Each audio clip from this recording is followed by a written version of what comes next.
Today on the channel, we are doing the 2023 Holiday Awards show, and we'll be doing the Hall of Fame inductions. The Podski starts now. The Podski with John Baker. For over 1 year, the revolutionary force in audio entertainment.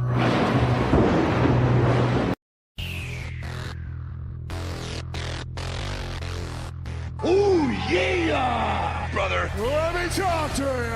Freak out, freak out! I just had an out-of-body experience! Insane in the membrane! Brother, Yeah! And I'm here for only one reason, and that's to take it to the limit, yeah! somebody stop the damn man! I'm living on the edge. Who is your daddy?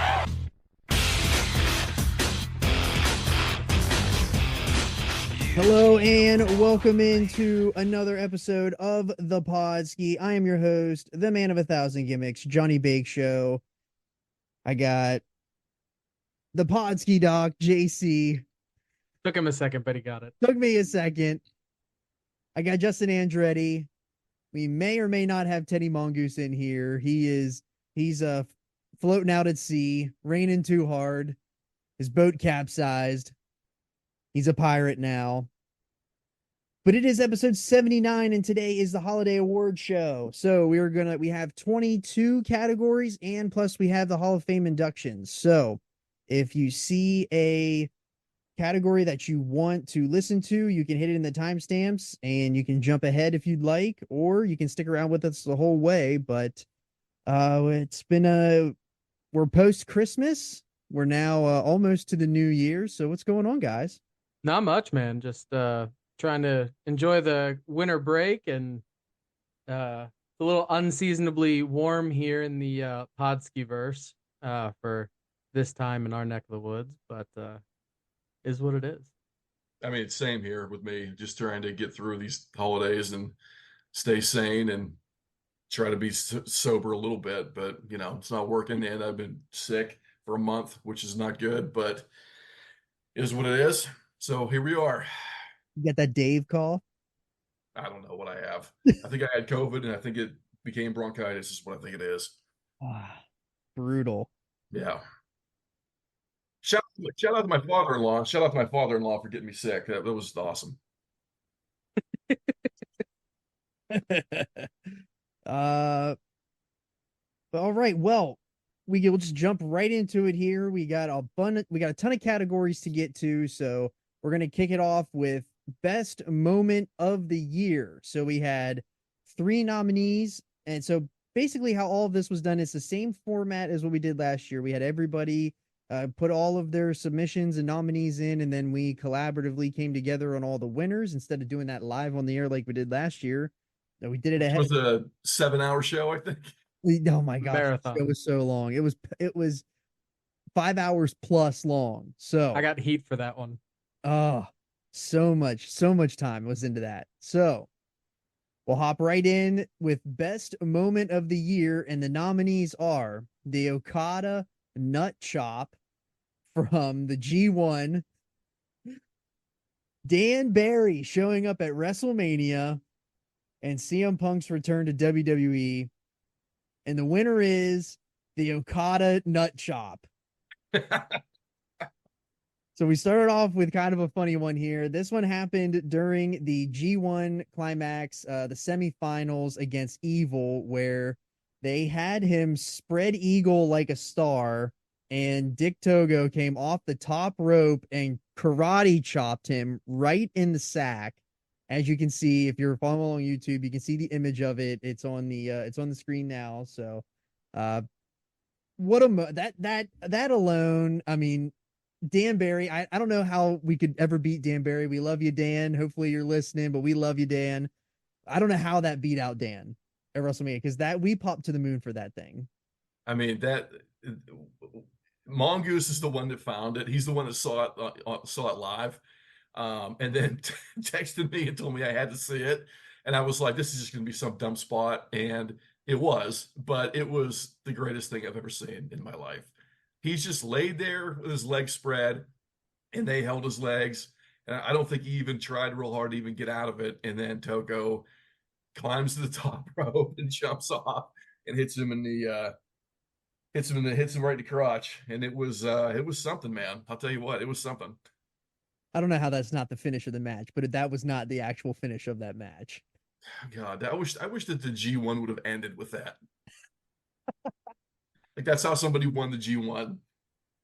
The most underrated part of that is the fact that it was Dick to go. Yeah.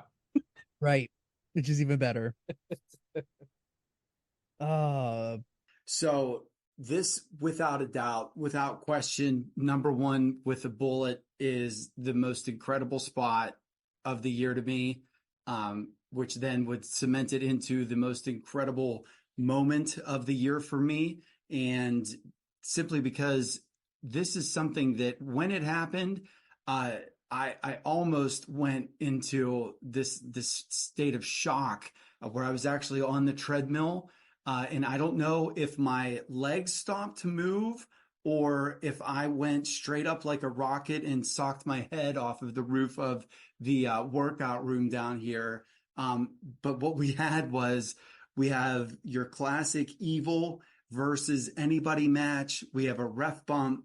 We got Okada is getting stomped out, everything by Sho and Takahashi. And they grab his legs, they pull each leg up wishbone style. Dick Togo, pantomimes smoking the J or whatever it was that he did. And he delivers a tomahawk chop right to the crotch of Kazuchika Okada. And I'm not kidding, man. I've seen a whole bunch of interference spots and all of them that just make you roll your eyes. And especially when it comes to this, or to this team rather, this faction, especially with Evil matches. And whoever's idea it was to grab a leg, put him on his head, they balanced him on his head the way that you would do like a gardening tool, like a shovel or something, so that it doesn't fall to the ground. They balanced him on his head. They split him like a wishbone. And again, you think of all these different things that might happen. An overhand tomahawk chop to the dick is not going to be high on the list of things that you think you're going to see. And it happened. And I can't begin to describe how grateful for it that I am. And I am so, so happy and so proud that this is bestowed the honor of the moment of the year, because it absolutely was. I mean, we saw some great things along the way. But you want to talk about something that I don't think could be replicated. That was magic. That was absolute magic. Whenever I was first going through it, I initially thought that the one-winged angel 1 count kick out from Kenny Omega was literally a moment where I exploded. Like I was like, oh my gosh. Like, again, not just because it's the kick out of the one-winged angel, but it's they had it set up where you thought he was losing to his own finisher and he kicked out at 1. And because that match was in Canada, those people exploded. And so did I. But oh my God, dude, it doesn't pale in comparison, but it's a solid 1B at best to this crotch shot. We had Cody's loss at Mania. We had Omega kicking out at 1. Hamstring-a-mania. Hamstring-a-mania almost won. The Hamstring-a-mania, that thing was insane. That was my favorite thing from WrestleMania, I think. This is Shane just blowing his hamstrings out. This right in the middle of the ring. Just as red as possible. You could not get more red than Shane McMahon. He was fuchsia. And that poor guy blown up to the frickin' moon and just blowing him off the bone. Why not? I also love the fact that we started this award show with a nut shot. Like that's like it's there's a lot more to come after that. That's not indicative of where this is headed. And we're a serious podcast. Oh God. The last one we have to mention here is Quanging at Backlash. He quanged him out. He quanged him out, man. I mean, that's I mean, we're going to talk about that later too, but Yep. I mean, Savio coming out as unmasked Quang in the aisleway and just quanging everybody to death was awesome. Unreal. Unreal. All right, so category number 2 is going to be match of the year, and this was a unanimous nomination of Osprey and Omega at Wrestle Kingdom 17. So, I mean, I don't understand how there's any other match that was better than that match, and that literally happened like what 2 days into the year, and it I held think 4. I think it was. I was going to say that too. I think it was 4 days into the year. unreal. That match was absolutely insane. Yeah, It was. unbelievable. I mean, the fact that that happened 4 days into the year and we still didn't think anything beat it the whole year. I mean, there was a lot of really good matches this year. I mean, there was all that stuff on the all that stuff in the G1. There was a lot of really good stuff in the G1. There was great stuff in the Continental Classic too. And I'm kind of glad that all 4 of us didn't go with any kind of recency bias with the pick. Everybody stuck with what they thought was the best match of the whole year, and that happened 4 days into the year, man. I mean, that's a damn impressive thing to get an award for a whole year whenever whenever it's only 4 days and everybody else has got 361 days to try to beat it. No one did. Yeah.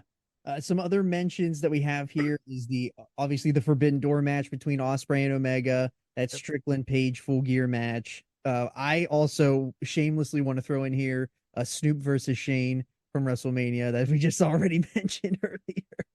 It's so good.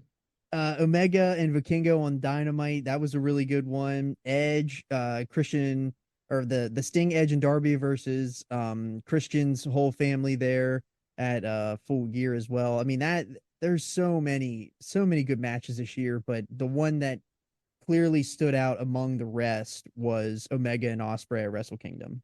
And further, we included the women and the tag teams in this too. We put all the matches of men's, women's tags, whatever, all into one category. But I went back and watched that the Julia Susie Suzuki match last night again, because I put it really high on my list of match of the year, and that was at Stardom 12th anniversary. From I believe February, I think is when it was. But that match is just unbelievable. I mean, it's super physical. It's not your typical WWE women's wrestling that you have trained in your brain. So you go and watch some of that Stardom stuff. It's a little different animal over there. But that match was great. I mean, I really like the New Beginning show from New Japan with the Osprey Tai Chi match. I had really high on my list all year too. So there was, and I think it looks like Mongoose had Omega Vikingo from that Dynamite. That Dynamite match that they had was unbelievable. So even a TV match even made it on here for this. Right. So they, meaning New Japan, did everything right for this match.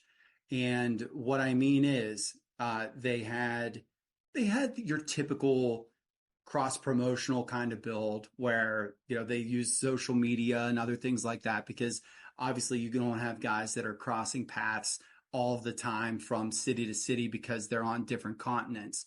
But the build to this one, I really did like, because it was really more so Osprey promos than it was Omega promos. Osprey really, really sort of showing more the edge or whatever you'd like to say. And then Kenny basically having the attitude of, the one who's been there before. And I really did like that dynamic because, Osprey's just Omega 2.0 whenever it comes to the foreigner who is, basically lights every single match he's in on fire, gets this big foreign following, all the buzz in the Observer and things like that. That was certainly Kenny in 2016, 17, 18, and it's Osprey now. And so for him to, basically have that sort of that approach to the match of, I'm here to take the crown off of the king. We had Osprey coming into that match with a belt. And so not only because it was a match at the Dome on New Japan soil, it was for a New Japan championship. I'm thinking that we all thought that it was going to be Kenny comes in, superstar match, does the job, and it's over. And the fact that we had the physicality in the match that we did, there were things really sort of harken back to the beginnings of the Okada and Omega feud where, if you remember, like in the Okada Omega feud, where Kenny obviously couldn't hit the one-winged angel, couldn't do it, got close a million times, couldn't do it. They teased the table spot in that match, and the things that all sort of paid off later on. And that's sort of what we had here was you had either big moves or you had counters or you had things that sort of teased what you thought would have been this mega spot that obviously they were going to save for later on. And when they did the sequel, man, a lot of that stuff did go on. And especially the thing that I had mentioned before with Ospreay hitting the one-winged angel and some of that is great stuff. But to the actual dome match, the fact that both of those guys finish, their faces are all swollen and puffy. I might be wrong. You'll have to verify if you know. I believe that it's Omega, right? That Ospreay has sort of tied upside down, like almost Trio Woe style, and he just throws a mega kick right to Omega's face, and he busts him right in the face. I think that's it. I would have to go back and see, but Kenny has a big mouse under his eye whenever the match is over. And the fact that he gets the clean victory there, I thought that it was an absolute perfect start to that feud. And we could book that 1,000 different ways for where they go from here. But the best part is Omega won the first one. We had Ospreay win the second one, and then we know we're getting the third. And I believe you were the one that said it before. The crazy thing with that is we saw that match on January 4th last year, almost literally 365 days ago from this recording, and it was the match of the year. Like that's insane. It really, really is. And so for that to happen, and bless the championship match after that. Yeah, it was Okada and Jay White, and sucks for those guys. It really does. And you would think that because of that, this year, because you have Naito and Sonata, even though Naito is going to get his crowning, what do you call it? His nostalgia run. God, they can't put Danielson and Okada on last. I just don't think you could do that 2 years in a row. All right, and our next category is move of the year. So this is a move that is used most frequently. It is a finishing move, or it's not just like a move that just kind of happened throughout, like a one-off. That's more or less a moment. So, our nominations, we had 2 nominees. We had the Stormbreaker by Will Ospreay and Ilya Dragunov's H-Bomb, and the winner of that is the Stormbreaker by Will Ospreay. I mean, is there a guy that had a better year than Will Ospreay? I mean, and Probably not. As many matches as he won, big matches, and they all ended with the Stormbreaker. It's just so visually impressive to see, and the fact that it's still relatively safe for as impressive looking as it is. I think there's something to it. It's got everything you want. Now, the only thing I would say is you can't do it to everybody, which is the hallmark of a good finisher. He couldn't do that to huge dudes, but I mean, for the people that he wrestles, excellent. I picked the H-Bomb, the Dragunov H-Bomb for my nominee with this, but I want to say too, like, I think Stormbreaker's the better pick. I like the Dragunov H-Bomb when it's off the top rope. Like when he beat Carmelo Hayes for the belt at one of the NXT show. I don't even remember what it was called. The one I think it was the one in Bakersfield. It was off the top rope, and he hit it off the top rope, which was unbelievable. But yeah, man, I mean, there were a couple others that we had on here. I mean, there were 2 moonsaults, Tiffany Stratton and Julia Hart. I think Julia Hart deserves a shout out here with this, because that moonsault that she does is really good, and she's gotten a lot better. And the move has been really good this whole year for her. So I kind of wanted to give her a little bit of a shout out with that too. Yeah, you also had mentioned here The Last Supper by Darby Allin and Tiffany Stratton's moonsault too. Sure. It's interesting because I know we kind of kicked this around a little bit in the chat, when we were talking about this, but we wanted to make sure that this was a move from a wrestler, right? We didn't want to just make it, a move that could be like a DDT or a pile driver or something, right? But I think if we were going to give an award to a move, like an actual move that a lot of people do, I would think the moonsault this year is probably the one that we would give it to, right? I feel like the moonsault, over the years has been. I know a lot of people like to give Hangman criticism for his moonsault that he always does off the top rope to the floor, but I feel like this year's been a really good year for moonsaults. Like they're not like they all look good and they look crisp and they still feel like a big spot when someone does one. Yep. Agreed. The Stormbreaker, almost by default for me, is the move of the year. To be honest, my first inkling was Bulldog Choke, but the Bulldog Choke won last year.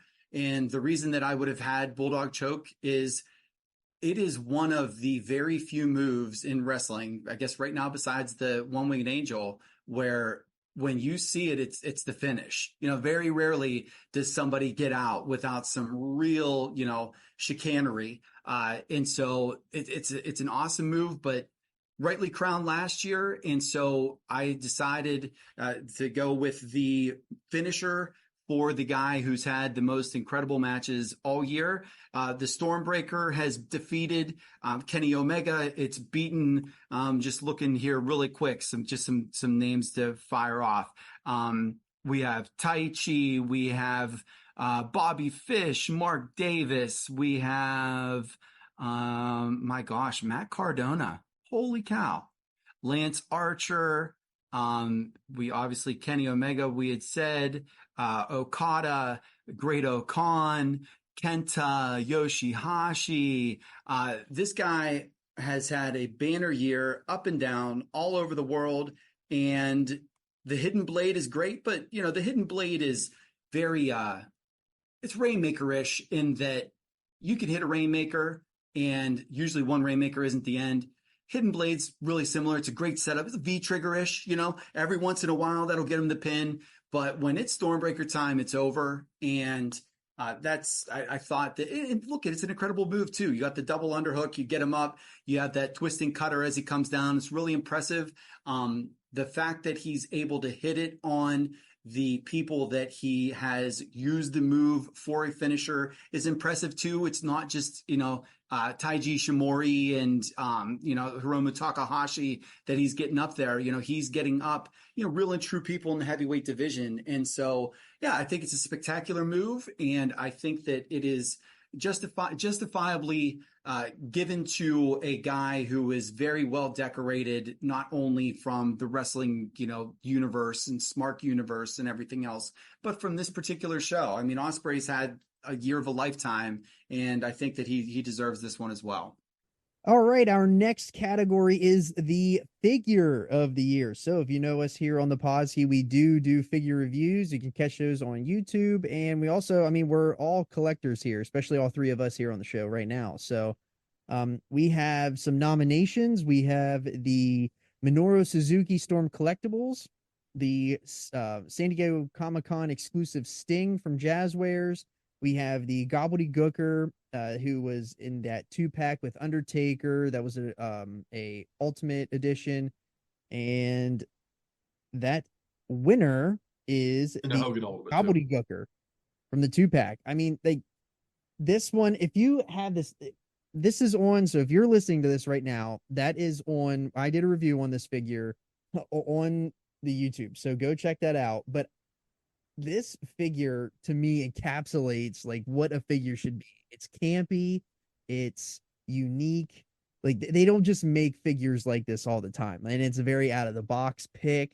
And it's been one of those ones that it's got a fabled tale behind it because they were gonna do it years ago, then they didn't do it, and now they did.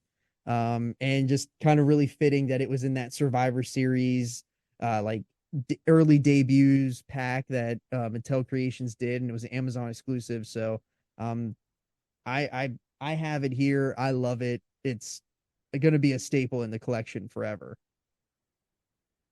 Yeah, and I went with the Sting San Diego Comic-Con exclusive. I think it did everything you want an exclusive to do for something like that, because you don't want it to be something so brand new that it's inaccessible to the general audience. Like people are like, oh, where's the Surfer Sting? Or where's Joker Sting? Or Blade Runner Sting or anything like that. Like it was so low numbered and hard to get that it's not accessible to everybody who would want it. And yeah, that's good in one regard for the people who can get it, but for the consumer, the mass consumer, it's not good. So at its heart, it's a base Sting figure. But then it has the extra soft goods shirt and the casket and the whole presentation of it, him sitting out of the casket and the nice packaging, but the light can come through the top and the front and you could get it signed. So for me, it was excellent. It's my figure of the year. I'm a Sting guy, so, it is what it is there. But a couple other ones I had mentioned were the Rollins Ultimate and the Cody Ultimate. The Cody Ultimate was excellent as far as presentation goes and all the accessories. I don't think it's quite as good as the Supreme that came out the year before, because the jacket isn't quite as good. Mhm.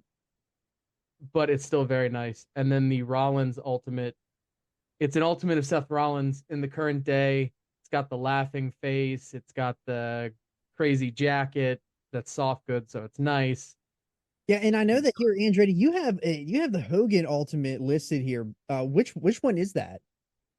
I didn't know there were two of them. It was just the one that was in the traditional gear with the yellow tights and red knee pads. Oh, okay, yeah, that I actually have that one sitting here in the cave right now. He's sitting at the top of the. Yeah, I got that one. I believe I got that one last year, so I don't know if that one was like an early release last year into this year or not, but it's still a really good figure as well. I put on the only other one I had on. I haven't bought anything all year. I haven't bought any figures all year. So I just went by pictures that I just saw online and talking to you guys and whatnot. But I really like that. I don't even know what they're called. The Mattel, the fake Remcos. I don't even know what they're called, man. Superstars. Superstars. Yeah. Yep. So yeah, that the Albano I thought looked great. I mean, I'm not, really interesting guy. Captain Lou. I don't know if he's on my Mount Rushmore of anything, but I thought that Lou Albano, the Lou Albano Superstars looked incredible. And I did see it. I did see it in stores too, and I almost bought it, but I didn't. But I did pick it up and actually saw it, and I was like, "Holy cow, they did a great job with this." Yeah, I like the Superstars. I don't know, I don't really have a place in my collection for them, but like whenever you see them in store, like the packaging like really stands out, and I mean they look good. They don't look bad at all. Yeah, that's kind of how I feel about them too. I wish I had a place for them. Right. I don't. Right. That's kind of where we're all at right now. We don't have any space for them. Hey, I'm going to get I'm going to get two more cabinets this weekend from IKEA. Nice. Right. The new Detolfs. I'm gonna get two more. They're $20 lower than they used to be. Pro tip to everybody. Really? They lowered them down to 79, so they're the same price as the Detolfs used to be. But they're same size? They're a bit smaller. Not much, but a bit. And I actually drew up and laser cut custom risers that fit them just perfect. So Nice. My choice, and I defaulted to the guys that are really deep in the figure game. And so the gobbledygooker, especially when we're looking aesthetically and nostalgia wise and everything, that checks a whole bunch of boxes. And I think that that's a great pick. No argument from me. One thing that I did want to put over though is the Minoru Suzuki Storm Collectibles figure. Storm Collectibles is excellent when it comes to the actual detail, craftsmanship, posability, all those things that you want to say. The first Storm Collectibles figure that I remember was they did like a little Hulk Hogan series. And I thought that actually might be Johnny Bake Show's posed Hollywood Hogan right now. But they had the Hollywood Hogan, they had the Real American Hollywood or Real American Hulk Hogan.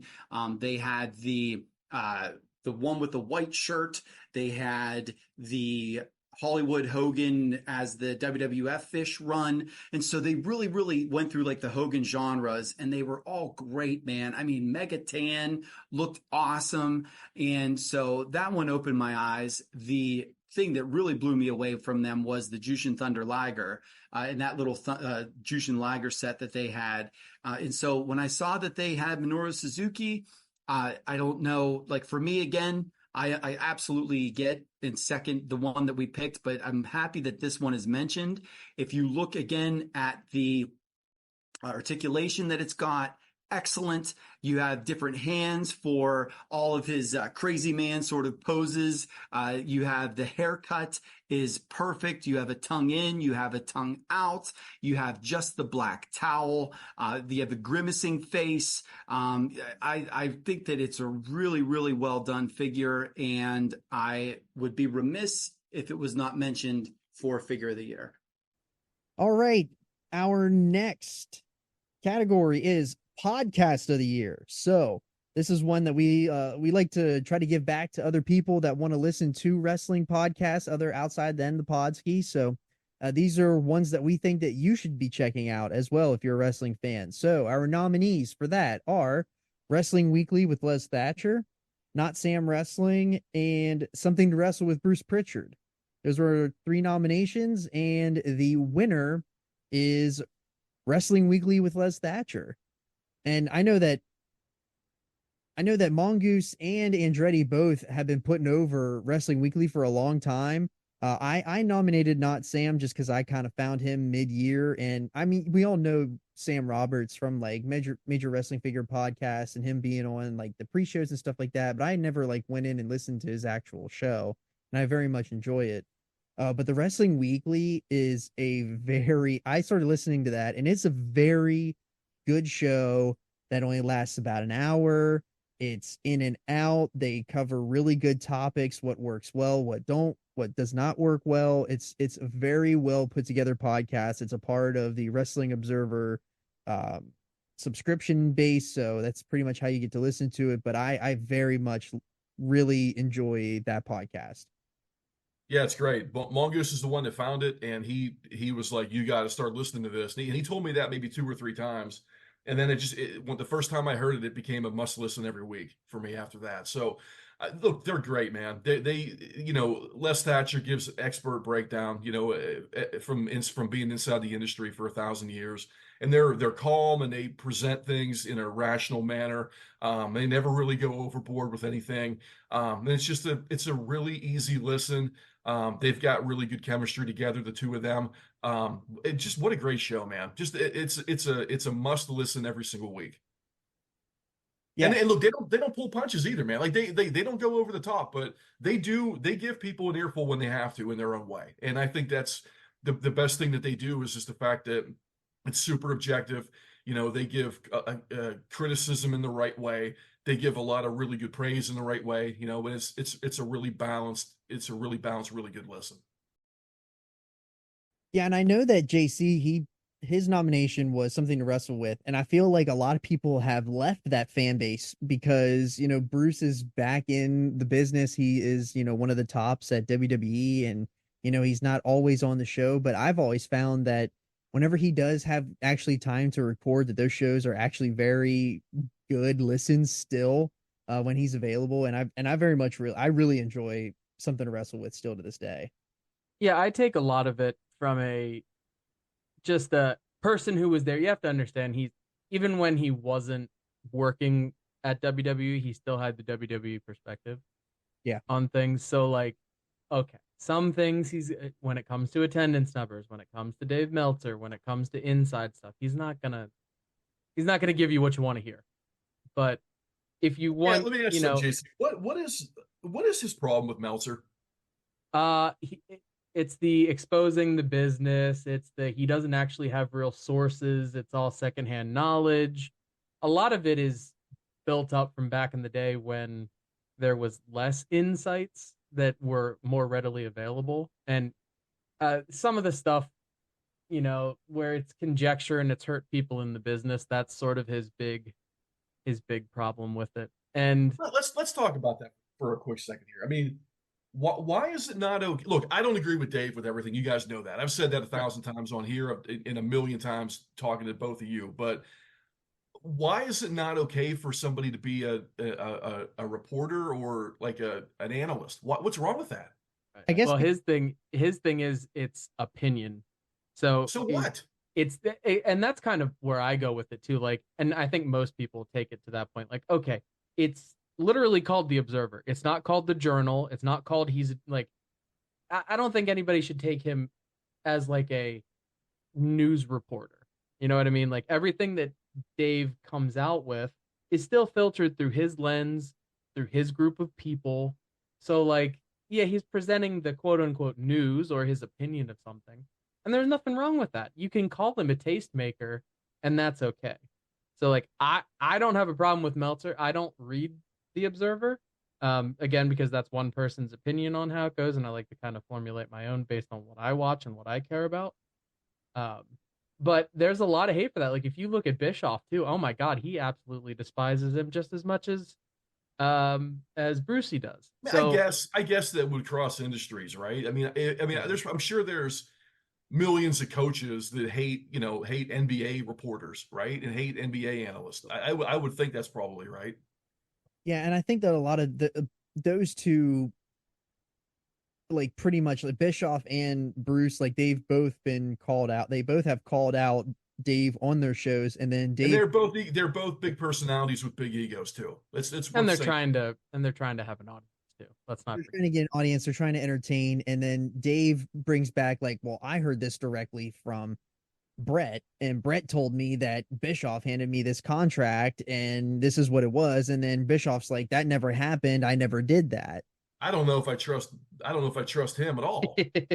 I don't know. I think Bischoff lies about everything. Yeah. So I think you take everything with a grain of salt as you do, but I've always Bruce is very entertaining, and yes, especially whenever they do like all the stuff with her sassafras, and he does all of his stuff. Like that episode of Cornette is one of the best podcast listens you could ever have. Just the way that they talk about George the Rat and everything in that podcast is fantastic. I've been going. So last weekend, I drove up to Paso Robles, which is about 3 hours, to meet my buddy from Texas who now lives in Oakland. He drove down 3 hours, so we met halfway to see Iron Claw. And I listened to probably 4 or 5 episodes of Something to Wrestle, going up there and coming back. And look, it's great, man. It's great. He's like you said, super entertaining. He's really funny. He's got great insight. Conrad and him are really good together. The show's awesome. It just felt like every show Pritchard was taking shots at Meltzer, and I understand why people go after Dave Meltzer, but I will say this: there's been a lot of times where I've had to stop listening to The Observer because Dave goes off on tangents and makes my brain bleed when he does it. But there's also a lot of times too, man, when he's given his commentary on his takeaways from watching pay-per-views and stuff like that, and I end up agreeing a lot with what he says, and then I end up getting kind of irritated because it's all stuff I want to say on here that he beats me to, and then it sounds like I'm just regurgitating whatever somebody on Figure 4 said. You know what I mean? But look, man, I don't think there's anything wrong with him. He's dedicated his life to this. His whole life has been wrestling. He has perspective.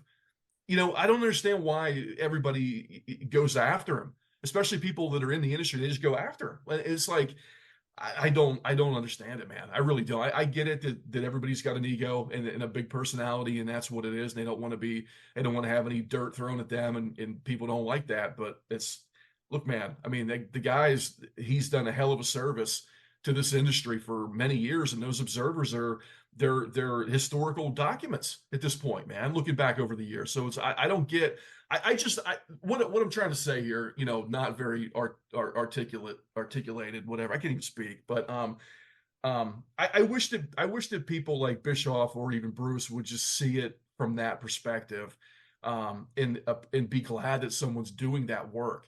But I maybe down the road they will, or maybe that's not the audience for Dave. I don't know, but I don't understand why people will keep going after him. Yeah. But again, man, I like Bruce a lot. I think he's got great perspective, and I'm probably gonna end up listening to a lot more of those shows. Fall asleep to him every night. Great history lesson on those individual things. Good stuff. So I'm happy that we went with this one. The the awards selection is a lot more difficult than you think that it would be, especially having been a fan of wrestling, PWI stuff and the WWF Slammies and all that stuff forever. To actually then go through and try to make choices, you do want to walk a line where we don't want to just have awards or recognize people that everybody else does, right? Because what fun is that? But at the same time, you don't want to go too far off the beaten path to where it's hard. It's you trying to justify something that can't be justified, or sort of square an end that really doesn't fit the actual make there, the mark.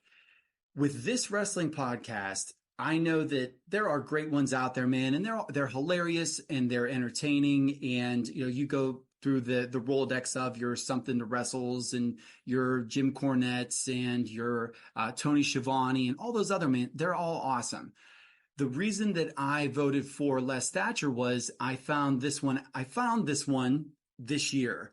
And it was just one of those deals where I was surfing through. I use Downcast to listen to Observer stuff, and it would by default download. And I don't remember exactly when the first time I heard the show was, but it was, I basically, one of those deals where you start it and you're busy so you don't switch.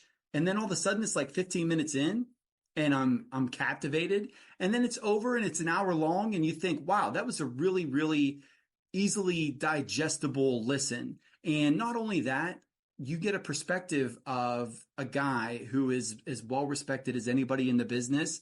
And he's not being a gimmick, right? That's what I really, really like about Les, is that Schiavone has had several shticks on his show throughout. And that's what made me really fall back in love with Tony Schiavone, was the personality that he showed on his podcast. Bruce Pritchard is hilarious, but at the same time, you knew that he was only, he was playing a gimmick a lot, and you're only getting some of what could be said simply because either A, he still had friends in the company, or B, he's back in the company now. And so he's not going to cross any lines and he's not going to do anything there, and he shouldn't. I understand that. Cornette has turned into an actual parody of what he was before. And again, it's what his audience wants, and it's awesome. What I like about Les, though, is that I feel like I'm getting his actual honest opinion on things, and it's justified with either things that he's booked or things that he's seen, or matches or angles he was in, or guys that he's trained or whatever. You are getting a look at the business through a set of eyes that is just as credible, if not more credible, than all those other big names that I said. And because it's just this little 1 hour blip on the Observer feed, it's for a niche audience, and it's really good, man. It is. Vic does an incredible job being the point man and leading the conversation, directing the topics and everything. And what I like about Les, and I believe I said this before on this show, is that I can listen to Les and I don't agree with everything that he says, especially when it comes to things like, it's easy to hate on, the Young Bucks or whatever. But when it's something like Orange Cassidy, where, he wants no part of Orange Cassidy, and I think that he's really wrong there. But Les doesn't make me feel stupid for liking Orange Cassidy. That's what I really like about it, is that he will present his side and he will say why this is illogical or this doesn't work or whatever. But again, it's not one of those things where he's not calling you, an effing idiot or whatever because you liked a match that he didn't. And I really respect that and I appreciate that. So yes, if you have an Observer subscription and you haven't checked it out, Wrestling Weekly with Vic Sosa and Les Thatcher. It is an excellent listen once a week. Again, easy to listen to. Check it out. Next category is Commentator of the Year. So we have 2 nominations, and they are Nigel McGuinness for Ring of Honor and I believe Collision as well. And we also have Excalibur for AEW 2. So the winner of Commentator of the Year is Excalibur. So he back-to-back winner here. He won it last year. He's back again this year. I mean, when you think of one show and the voice of that show, and it's the voice of the brand really is Excalibur. So I don't know if there's you can I don't know if adding another voice or who the voice is after Excalibur, because he's so young that he could do this literally forever, and or as long as they want to stick around. But I know that they have some legendary voices in there with Jim Ross and Tony and Taz and all that, and Excalibur still has carved his way to really lay the landscape and paint the picture for you on a weekly basis. I think you guys are all crazy, and it should have been Nigel. All three of you are crazy. I'm the real hero. Okay. I like Excalibur. It's not only the serious moments that he can sort of downshift into, but it's also the fast moments where he can really upshift into those and keep up with it. And then it's the goofy stuff, right? It's the really fast like match card reading. That kind of, it's one of those little inside things, but it's really funny. The interactions, the personal interactions on the air between him and one of my honorable mentions, Yambag Jones, Taz, and Shivani, and sort of the way they all interact together. And a lot of it is just the low key, snarky, fun humor from him. So I think he has a great ensemble around him, but he's the point guard, and he's the guy who's calling all of it and then passing it off at the same time. And he does a wonderful job. Every week I look forward to listening to him. Yeah, and then other nominees here that we have mentioning Kevin Kelly, him making the transition over out of New Japan and into AEW this year. Yambag Jones, we got Taz in there as well. Michael Cole, I feel like Michael Cole has had a fresh painted coat this year. Like he did. I think so too. I think he did. I feel like he's been doing a great job. Not getting yelled at apparently has a really nice effect on you. God, imagine that, right? Yeah, I know. We also had Wade Barrett,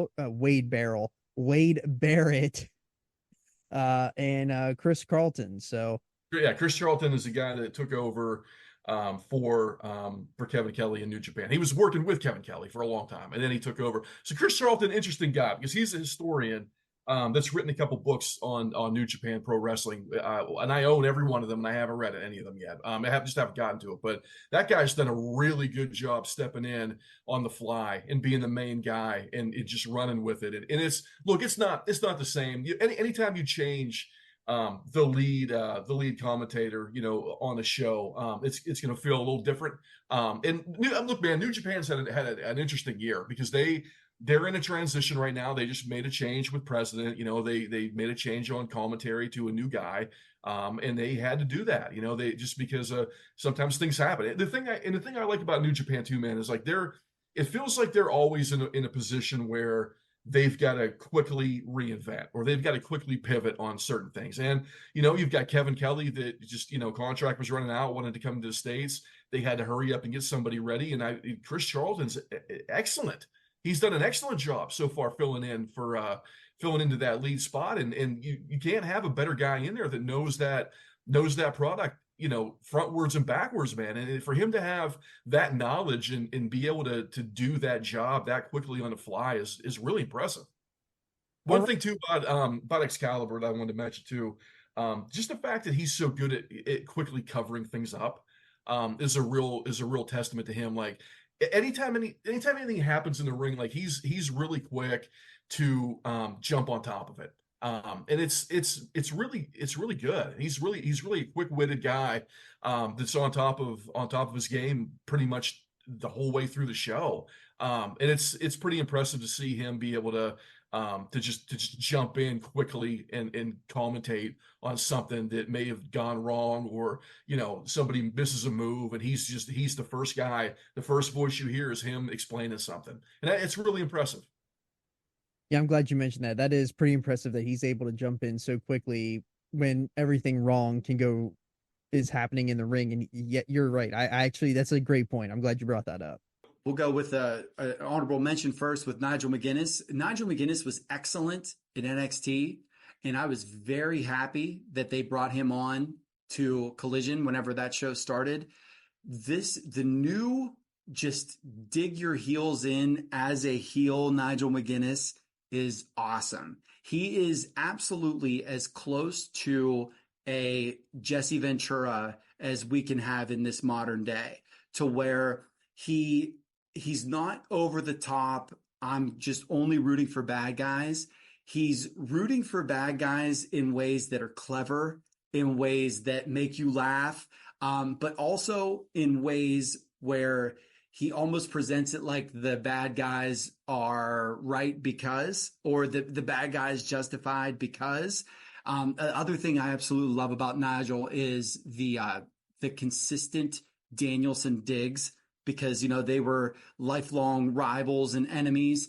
And the fact that he says stuff like, you know, Bryan Danielson, without a doubt, is my second favorite person in this tournament. And Kevin Kelly says, well, who do you have in front of him, Nigel? And he says, oh, everybody else that's in the tournament tied.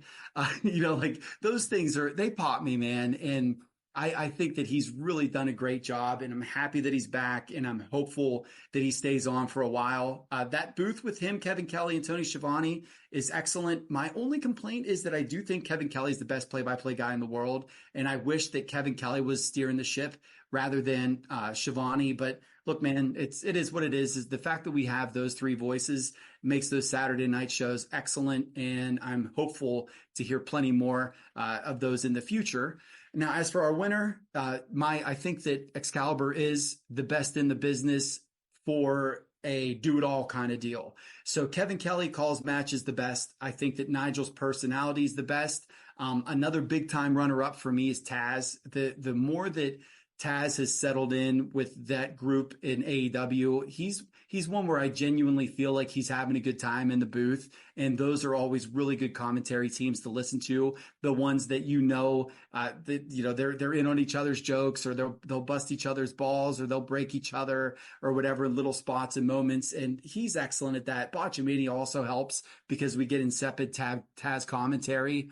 But for Excalibur, he does the show rundowns. I mean, this dude can read through 36 matches in 15 seconds and not miss a beat. It's incredible. Whenever it comes to the actual in-ring stuff, he knows as many different move names as anyone I've ever heard in my entire life. So I grew up listening to Vince McMahon's, that whole what a maneuver trope. And here you have Excalibur, who taught me the difference between tope suicida, tope con hero.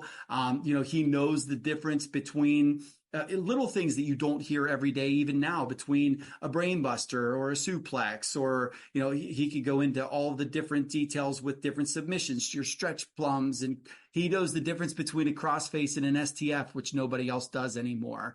So it is for all those reasons that I think that he's the best. He has really, really established himself as the voice of AEW. And I know that when the company started, that Jim Ross was absolutely the right hire, because it helped them with some of that instant credibility. He was doing those New Japan matches. He was familiar with some of the faces. It made a lot of sense.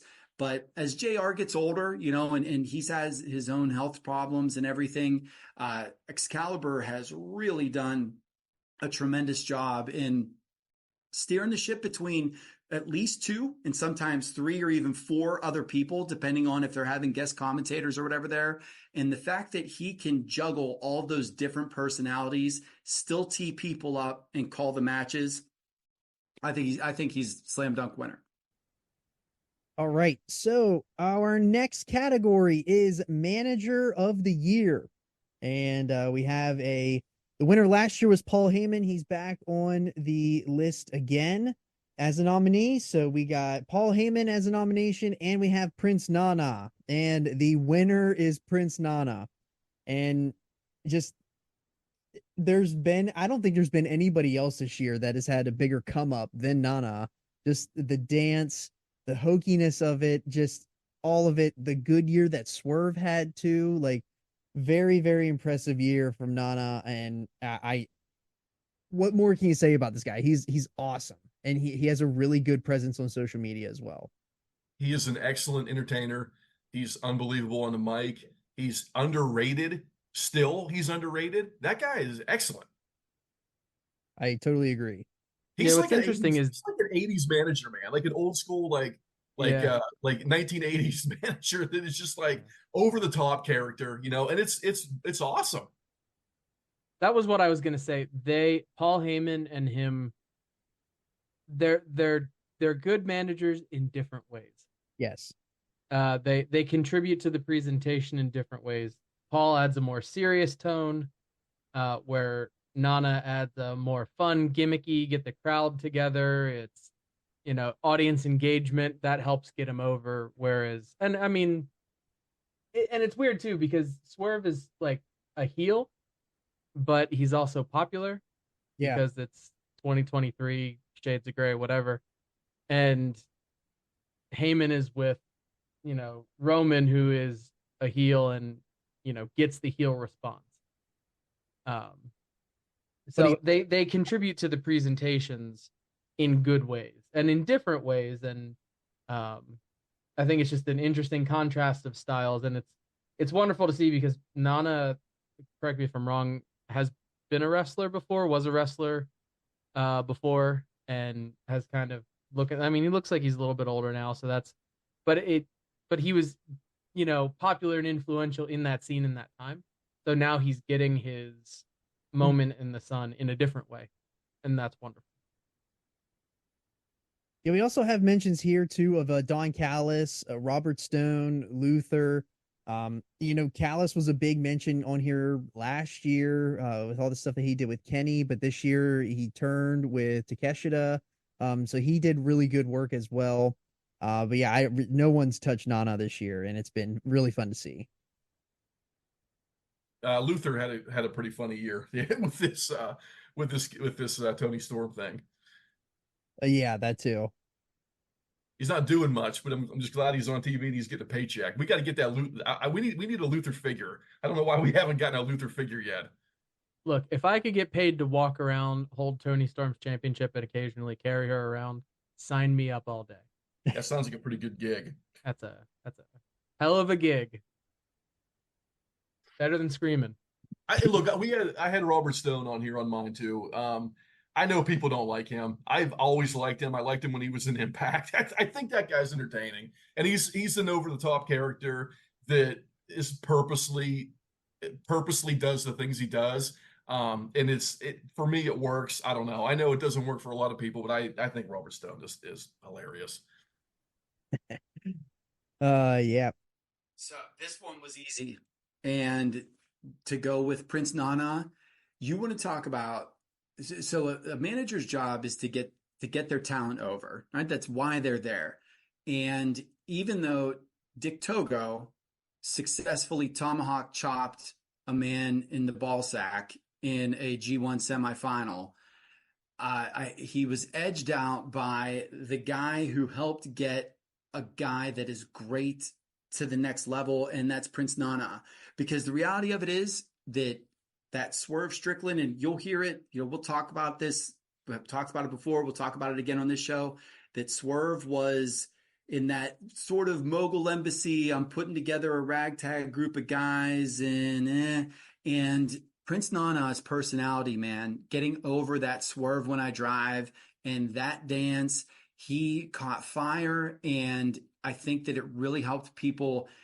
As much of a cartoon as Nana is, I think that it helped people take Swerve more seriously. I think it helped people take Cage more seriously too, man. Look, he seems like he's a little reinvigorated. And also, I mean, you and I talked about this before, like the Gates of Agony stuff. How much better are they right now? No, and you're exactly right. That entire faction, it was almost Misfit Toys-ish how it got put together. And the fact that everybody ended 2023 in much better places than when they started. These are small victories where the frustrations that I have with AEW are even more frustrating, because it isn't something where everybody sucks, right? Like everybody's squandering and no one's getting anywhere. There is real progress being made with a bunch of new people and new faces. And this has been an absolute refresher. And my Nana moment of the year, absolutely Number one was the death match with Paige, where Paige is about to kill Nana to death. And Nana stops and then does the swerve when I drive dance in front of Hangman because everybody else loves it. So why maybe Adam will too. And he gets killed anyways. That's such a classic, that's like that's a Bobby Heenan spot, right? Like something that you would have seen whenever he was, getting chased around by the Warrior, like if he'd have done a gorilla press or something like that over his head to try to pop the Warrior. And to see that was one of my, sort of standout moments of that match, where that match had a million different things in it that were insane. And that one really, really brought a smile to my face. So yeah, well deserved, Prince Nana. Okay, so the next category is weekly show of the year. And I know we're going to have some debate into this one because we have some these next two categories, really. So last year's winner was SmackDown. That is back again as a nomination. So SmackDown, we have Dynamite, WWE Raw, first appearance here too, which is a wild pick too. And we have NXT. And the winner is NXT. And I know for myself, my pick was SmackDown. I just feel like it's a snack. It's much more enjoyable 2-hour watch. I wouldn't even mention Dynamite this year. I felt like Dynamite's been way too all over the place. Now they have good moments and they have good matches, but I feel like the show from start to finish is not the show that it used to be. And then I'm surprised that JC put Raw, but I know why he put Raw because of Cody and Rollins and all that. Interesting pick for 3-hour show. But I know that there was a lot of discussion of NXT. So Andretti, give us the NXT how that won. Yeah, I think this was the first one that we went through where all four of us had a different pick, right? Yes. It's crazy to think that. I mean, even as much as we talk to each other, and as much as what we do these shows, like everybody still had a different opinion on the the weekly show. NXT to me was the number one because they create their own environment, and they're really good about living within that environment. And they've made the parking lot part of the show.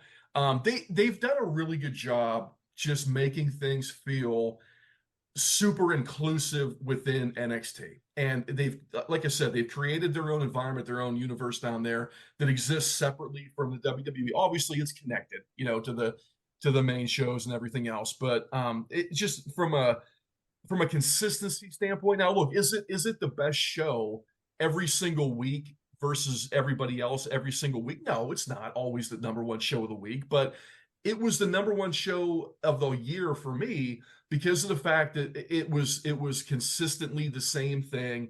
They were all pretty entertaining.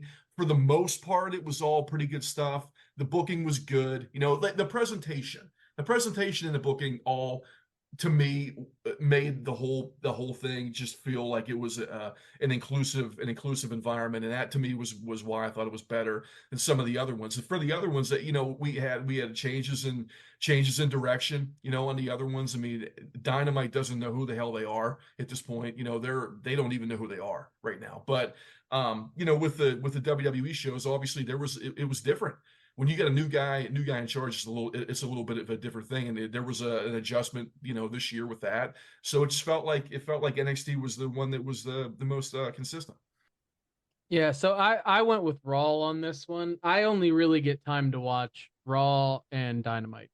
Those are my two, and during when my job is more in session than not, it's hard for me to sit there and be super analytical. I just want to sit down and be entertained. And they both do it in different ways. Like it's easy for me because when I sit down and watch wrestling, more often than not, I want to shut my brain off. I don't want to be super analytical, and I don't want to sit there and, oh, well, he didn't fully rotate this triple Google plancha. And, oh, this storyline didn't make perfect sense in the real world. It's all suspension of disbelief and fake hokey bullshit when it comes to storylines with them, right? Like, it doesn't matter which one you watch. They're never going to perfectly line.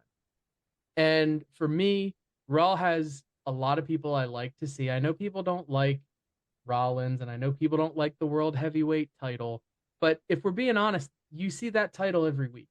You don't see the WWE title every week. And so for me, that is the big title. I would rather see that title because Roman is stale as shit. You know, and until they bring Cody back around to him, it's going to stay stale as shit. That's just where I'm at. I don't know if like it's stale now. I think we're getting there. I think we're getting stale with it. But it's interesting with Aldis now. You know, the thing with Aldis from this past week was pretty entertaining. And I will say that with him, with Aldis having him having a foil with Aldis. And we've got a pretty good amount of people right now that are legitimate contenders, you know, for him. So I don't know where they're going to go with it, but I feel like it actually was kind of down a little bit, but now we might be coming out of that already, out of the dip, because there's people that came back, and you got the Aldis thing in there too now. So maybe it's getting a little bit better here. Sure, and I hope so. I hope it does, because I want to see that title. I want to see Roman, and I want to see, you know, and people again complain about the nonsensicalness of having two top belts. They are two different brands. They're on different nights. And I think they have done a better job under Triple H of those two not necessarily coming together and it being, you know, I think there is more of a brand separation. So I think there is something to be said for either having two top belts, one for each promotion, or having two mid-card belts that mean something, and then there is an overall champion, which they kind of did that for a while with Roman, and I liked that too. But as for getting back to Raw, you know, they have the top stars you want to see, and then they added Punk. So I've really liked what they've done with Shinsuke. I thought really elevating him, giving him something, them figuring out recording him was the best choice. I thought that was a good move. I like Seth. I know some people don't. I know some people are sick of him. I know some people want to strip the belt off of him and move on. Sure, I can see that. And I like Drew. I like what they're doing with him. It's a little bit more based in frustration and reality, so I don't mind that. But again, I'm not super analyzing this either. So like, someone could sit there and say, well, this, and this, and they could come up with a reason why it doesn't sound good. But you can do that to litter. Yeah. I think it's one of those things where for me, it's nice. I can enjoy it for what it is. Do I watch and pay attention to every second of it? No, 3 hours is a long ass time. And I just, quite frankly, I just spent several hours teaching and was at work all day. So, you know, at that point, sometimes I do just want to shut my brain off and enjoy the entertainment of it. And then on Wednesday nights, I can watch the technical side of it. So if there's some storytelling and some entertainment on one and some technical great matches in the other, that suits me just fine. Yeah, and then we also have other mentions of CMLL and OVW too for weekly show. I was going to mention too about CMLL. Like they've gone to a platform now where you got to pay for it every week. So it's about $5 a Friday to watch those shows. Look, man, I can't commit $20 a month to CMLL. You know, I just can't do it. But they were putting them on YouTube. You could watch the shows for free on YouTube there for a long time, and then they went to the paid thing. I will say this, man, when CMLL is good, it is the best weekly show. It really is. Even with the Spanish commentary, and you don't really know, you know, unless you know some Spanish, you don't really know what's going on. I can kind of pick it up a little bit, but I'm telling you, man, those are super entertaining shows. They make those shows feel special. It's a big crowd every single Friday. They're just fun. They're super fun, man. They're super fun to watch. It's great wrestling. I love watching CMLL, man. I really do. And then for the OVW stuff, I don't watch it every week, but I want to just make sure people understand, like, OVW is live. They are live every single week. So it's not a tape show. Like they're going live the way that Raw goes live. You know what I mean? So it's like, it's really impressive what they're able to do, and they've been doing it for a really long time, man. So if you get a chance to, you know, jump online and catch those OVW shows live or catch them after the fact, they're pretty good. They're pretty damn entertaining, man. So it's worth checking that stuff out. And the bookers, Al Snow, who does a great job. There's a really good documentary right now on Netflix. I think it's called Wrestlers. That is like a six-part limited series, I think, that kind of walks through OVW and their challenges that they have. And obviously, small promotion, they've got money problems like everybody else does, right? They're trying to juggle that. They've got, they've got money people that are just, they interject a little too much, and Snow is an old school guy, and that doesn't always work well with talent and with the money guy, right? So it's really entertaining to see the behind the scenes look at OVW. I think it's called Wrestlers. It's on Netflix.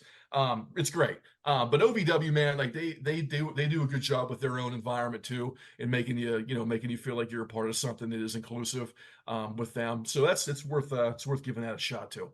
And just the fact that they're live and they run those shows live, online, dude, awesome. It's awesome to see it. So NXT is the winner here, is the best choice for weekly show, and here's why. So we were split as a group going from what we had thought, and the cool thing about it was everybody chose different shows for different reasons. It wasn't like it was just, this is my favorite, this is what I watch or whatever. There was justification that was put behind each of them, and the most deserving of the bunch, though, would have been NXT, is NXT. And the reason why is that show, when it went from the black and gold brand to 2.0, I do understand that they had a change in direction, that they wanted to, basically blow it up and start it back up as true developmental and all those. I get it.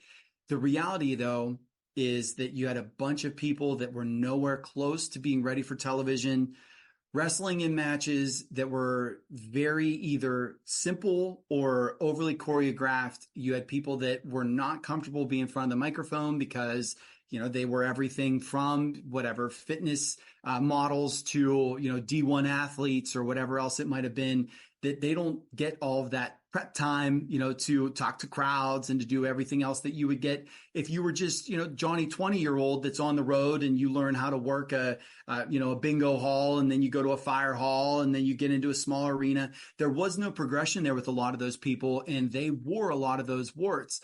And then when they gave Sean the actual, the command of the ship, what he created was the most fun show on television, where you have everything from wacky gimmicks to like just top tier, knock them down, drag them out, brawl fights, and everything in between. On this show, we had the gangster mobsters. We have a fake university that is riddled with a gambling scandal that we know is tied to these fake mobsters. We have a Heritage Cup and then a fake Heritage Cup also introduced.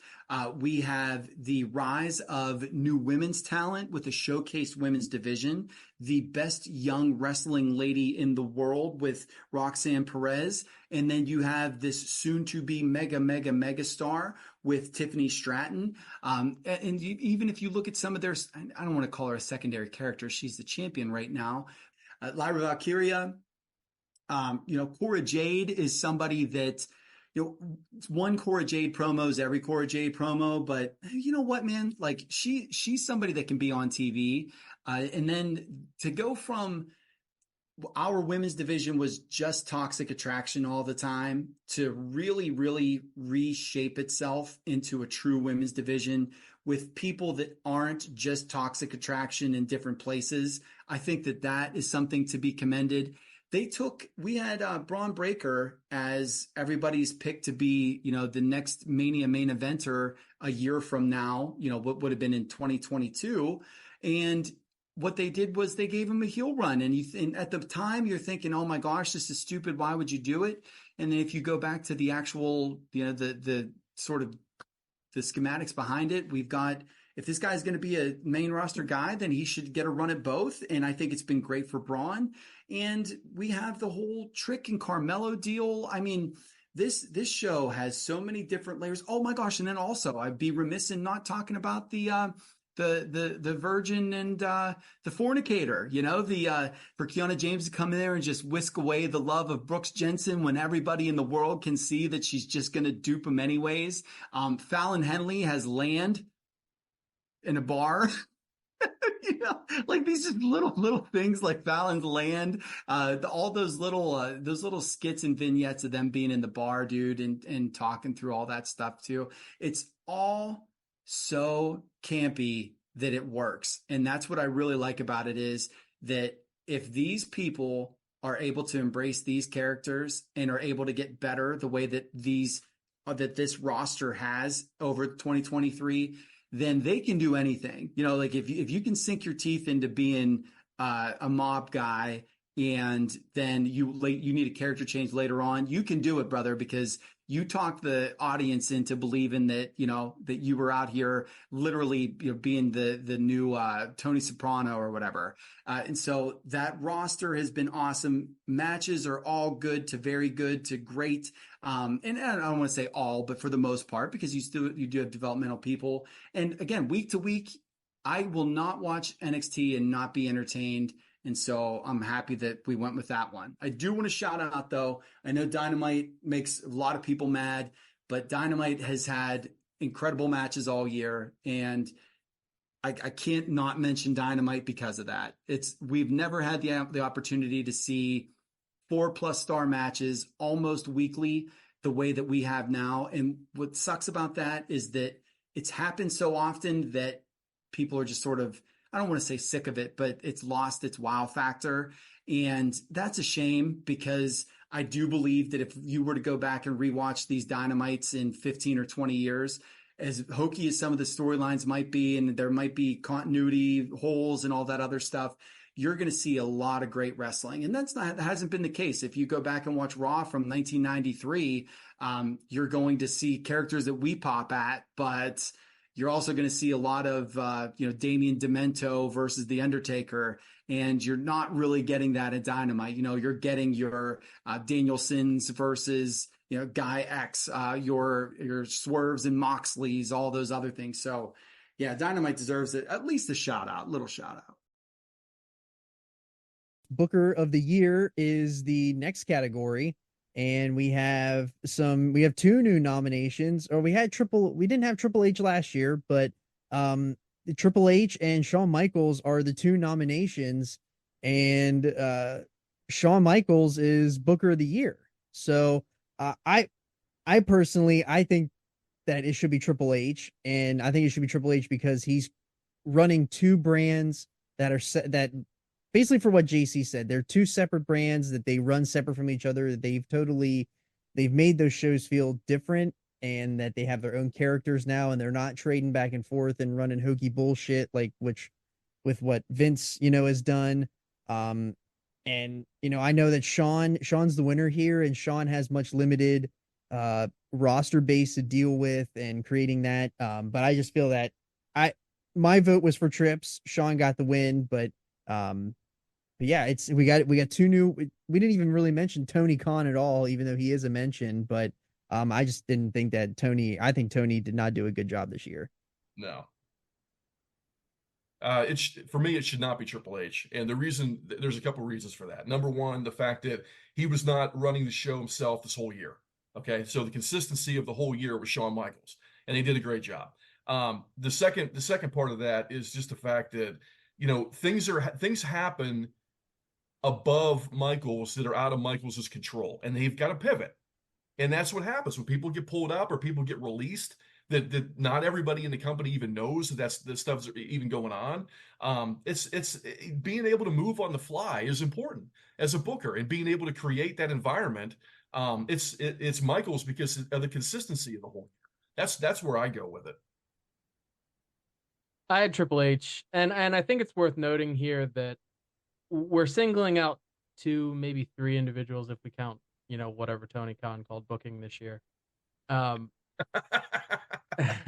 We're singling these people out because they're the faces of it.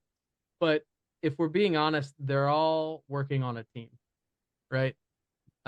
So shout out to everybody else behind the scenes who doesn't get the credit or, all that kind of stuff for it. Your Road Dogs, your Michael P.S. Hayes, dude of the world. So they definitely deserve some credit as well. And everybody, it's not just those particular that I just shouted out, but I had Triple H because he made WWE watchable.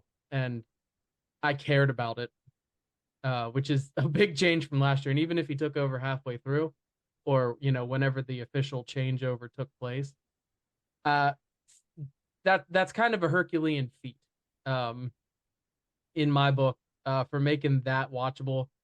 Even 3 hours, if you can watch 2.5, 2.25, the 3 hours, that's a lot to do.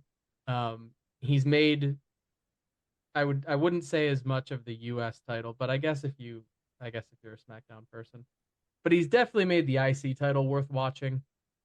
He's pushed people who you haven't seen in a while or you've wanted to see be pushed.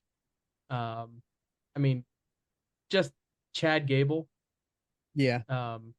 In the IC title race. 30 names. There's probably 30 names. Yeah, that was the ones I've called out were a couple there, but he's done such a great job with that. And again, I only really watch Raw. I don't watch SmackDown, so I can't comment on what happens on SmackDown as much.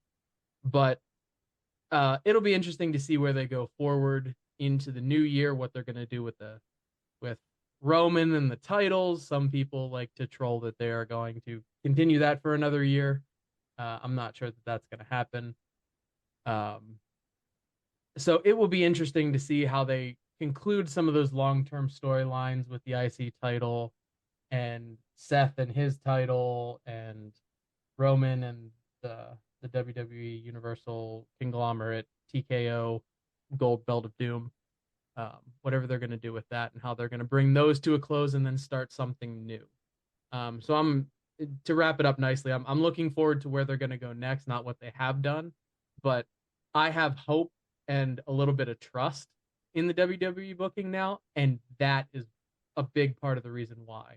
Yeah, I mean, I'd say I agree with that too, and probably for the first time since the late 90s. You know what I mean? Like, that's probably the first time since then that I look forward to watching these shows every week. The only other person I want to shout out with the Booker thing was Al Snow, which is what I said earlier. Just the fact that they're running those shows live, and he deserves a mention here for Booker of the Year, because it's a hell of a feat, man, to run a live show every week, and not have the benefit of going back and editing after the fact. I mean, that's a hell of an operation. Right. For that is that the reasons that I voted for Michaels for Booker were all the reasons that I had stated for why NXT was the show of the year. For me, this was an easy pick. And it also really, as I was going through why I chose Sean for Booker, it sort of solidified my thoughts on NXT being the show of the year. All right, our next category is Guilty Pleasure of the Year, and this was another category where we actually had all 4 different nominations. So we have Roddy Strong with Next Strong, we have Alpha Academy, Dabakato, and R-Truth are the nominations, and the winner is Alpha Academy. And this one, I nominated Alpha Academy just because I felt that, even though they are on Raw, like they had really funny moments. They had, like, Chad Gable had his moment with the IC championship stuff. We had the Otis stuff backstage. Then they had Maxine Dupree add in there.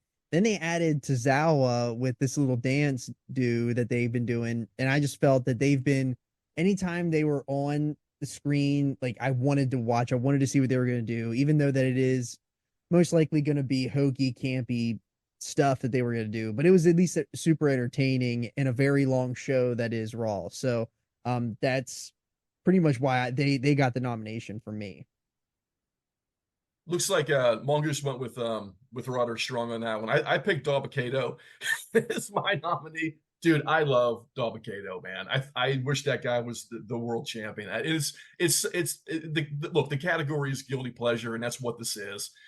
Just every time there's people in the industry that when they come on screen, you just pop and you just like them for whatever reason, right? And everybody hates Dabakato, and it made me like Dabakato, right? And for the other mentions, I kind of just went with the theme. I had Satnam Singh. That's my next one. Omos and 2023 Paul White. That's all my mentions for guilty pleasure nomination this year. Yeah, I know. Yeah, I had R-Truth on there. The guy's a national treasure. You can't help but enjoy the goofy shtick that he does. It just seems like a good, wholesome human. And I will also say, looking at it, The Miz was another good one. He had a really good, I thought it was a good short program, but good program with um, Gunther. I thought And Miz had a great year, man. 2023 yeah, was a great year for him.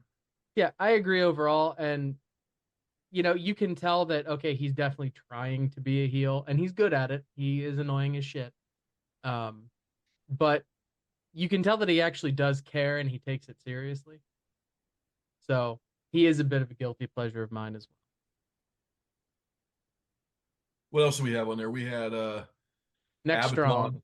Abaddon and Great O'Khan. I almost put Great O'Khan on mine. And look, the guy is so good, dude. Great O'Khan, man. We could do a whole show on that guy, man. Just the jumping chops and the yelling. I mean, that he should be at the top of the list every year. But I mean, I know Mongoose put Abaddon on here, man. That just I don't understand it, man. Like it's not for me. That character is just not for me. It's too much. Not my cup of tea. No. Otis is always going to pop people, right? And what I do appreciate about the booking with Otis, especially over the last year, is that he's sort of rekindled some of his magic, right? It's really going to take it's going to be a long road for him to get back the whole Mandy Rose kind of deal, right? But he has done a wonderful job in embracing being, the big, hokey, blah, blah, blah. Let me go back on that. He's done a wonderful job being the big oafy guy with the super athlete. I think that those little odd couple teams have always worked, and they work great together. He has credibility in the ring. He has been everywhere from Raw, and then to go back to NXT. The dude just got slammed by Lash Legend. So that's what else is cool is that Otis is here to play ball, and you always love to see that. They embrace who they are. They had their Tozawa and that sprinkled in there too. And so good for them. But I have to put over my favorites, my guilty pleasure is Roddy Strong and the Next Strong Gang. Look, man, if you would have gave me, you said here, give me a list of your 5 least favorite pro wrestlers right now at the start of 2023. I would have had Taven and Bennett as 2 of the top 5. And those 2 being true second bananas to a guy that wore a fake neck brace that has all of the insane histrionics around him, getting out of his wheelchair and doing all that other stuff. And then them carrying around a giraffe because the giraffe has the strongest neck, and all those little vignettes and things that they were doing where they were having Adam Cole mow their grass and make them peanut butter jelly sandwiches and all this other stuff. That sort of mirrors what I just said, all the good things I said about NXT, is that it's that hokey, campy, but it works for me kind of deal. And those guys totally embraced it. And nobody's expecting Roddy Strong to go out there and challenge MJF legitimately for a championship. But every time he's on TV, he's got himself insanely over. He brings an actual genuine smile to my face. And I love seeing the Next Strong crew. But all right. Next category. This is now back to a serious one. We have pay-per-view of the year. And this is a unanimous decision. And it was without a doubt WWE Backlash. The one. Yeah, we all went for it, man. That was the only one that I think all 4 of us had it, right? Yeah, all of us had Backlash. Unanimous pick. It just from the very opening scene where they flew that drone through from outside into the building, unreal. The response for Zelina Vega's entrance. Then you had Bad Bunny's entrance. You had like Cody actually getting a win against Brock Lesnar. You had Quang in it and quanging him out. Like this show had all of it except for a world title match, and which is insane to say that was need them. We didn't need them. Didn't need it. They got show of the year and didn't even need Reigns. Yeah, because you had Quang. As he had Quang, dude. He had Quang on there. But I mean, Over forever. The thing that you were saying about the drone shot, I mean, like they need to do more of this because they set the tone really early with how special it was, right? And they made it feel like you were a part of something when you were either there or you were watching it live. That is what I'm talking about feeling like you're part of an environment, feeling like you're included. And it's an inclusive environment of everybody who's a part of this. And nobody has ever, maybe nobody's ever done it better than that Backlash show. Yeah. I mean, it was so well done. It was great, man. That was one of my favorite pay-per-views or PLEs I've ever seen. And then other mentions we have here, Mongoose wanted to mention AEW, and we all know that how he feels about all of the AEW shows. He had Revolution, Forbidden Door, Wrestle Dream, and All In. We all know that Mongoose would have been here today, but he loves those, and he's not wrong. Like those AEW shows, they deliver, but bell to bell, they're great. Yes, with standalone shows, they're fantastic, they're great, but for all that was Backlash this year, it was by far the best PLE pay-per-view that they did all year. Those shows were all good. I just don't know if I felt like they were as special as the Backlash show felt. Yeah. Agreed. That hasn't already been said. The fact that they started that show with that drone shot was really, magic is a corny thing to say, but it was a really, really awesome start to the show, man. And it set the tone for what we were going to see. And it just goes to show that how important crowds are. Go to shows and have fun. Don't go to shows and try to, hijack it and get yourselves over as crowds. Go there and cheer the heels and boo the baby faces. Well, I guess in that show that they sort of turned on Bianca a little bit. But when you cheer the heels, when you boo the baby faces, and whenever you just get involved in matches, not only is it more fun to attend a show that way, but it helps the show overall, man. That show wouldn't have been the show of the year if it wasn't for that crowd. And so that crowd absolutely deserves the recognition of show of the year, because that was literally 2023, 25 years later or whatever, the Canadian Stampede. A B show that had, we did have Cody and Brock, but up and down, there was nothing that stood out as this, oh my gosh, here's this insane, 5-star match coming, can't wait for it. Those weren't there, but everybody that was there was mega, mega over, and especially the hometown people and the service that they paid to the hometown people. The same way at the Canadian Stampede, where you had all the Heart Foundation people just going insane for every little thing that they did. We got Savio, who then quanged. We got Carlito that they exploded for. Zelina Vega balling in the ring like before the match even started. Those things were all really cool, man. And I was very, very happy to have experienced that in live time. All right, now we're getting into our prospects and the signed and unsigned, and this is a big part of the show for Mongoose. So, and not Mongoose, Andretti. So, we're going to start with best women's unsigned prospect, and we have two. Let's say how we kind of came to this. So we said that you couldn't be somebody. These categories, the unsigned prospect categories, are the ones where these wrestlers are not signed to a major promotion. They are working the indies. They are out there working day in, day out. They have not been signed to a major promotion, but they're still out there.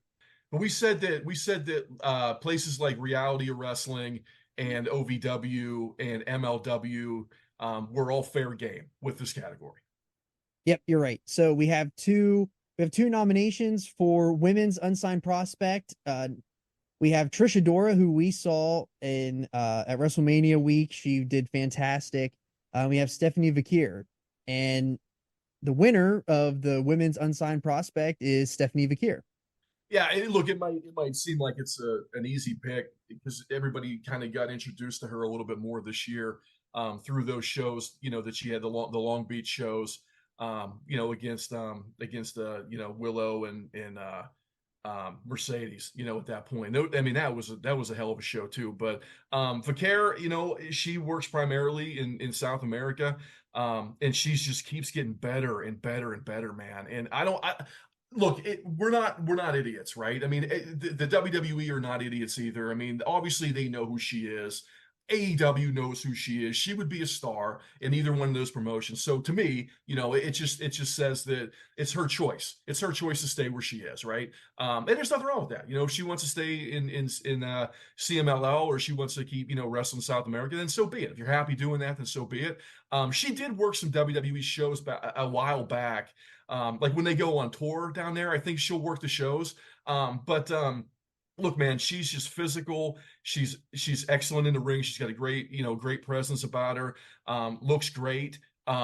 She lays all her stuff in. She's physical in the ring, man. It's what you want to see. She looks like a women's wrestler, and she acts like a women's wrestler, and she can be vicious when she needs to be, and she sells her ass off too, when she has to do it. I'm a huge fan of her. I have been for a long time, and I'm really glad that you guys got a chance to check her out this year a little bit and kind of get a little more familiar with her. Yeah, and we also have other mentions here. We have Jessica Rodden and Demily XO. Yes, Jessica Rodden. I'm not sure what she's been doing, or where she's been wrestling a lot. I'm a little confused as to why she hasn't gotten more of an opportunity, because she's a big body presence, and she's strong, really big, like, physical presence.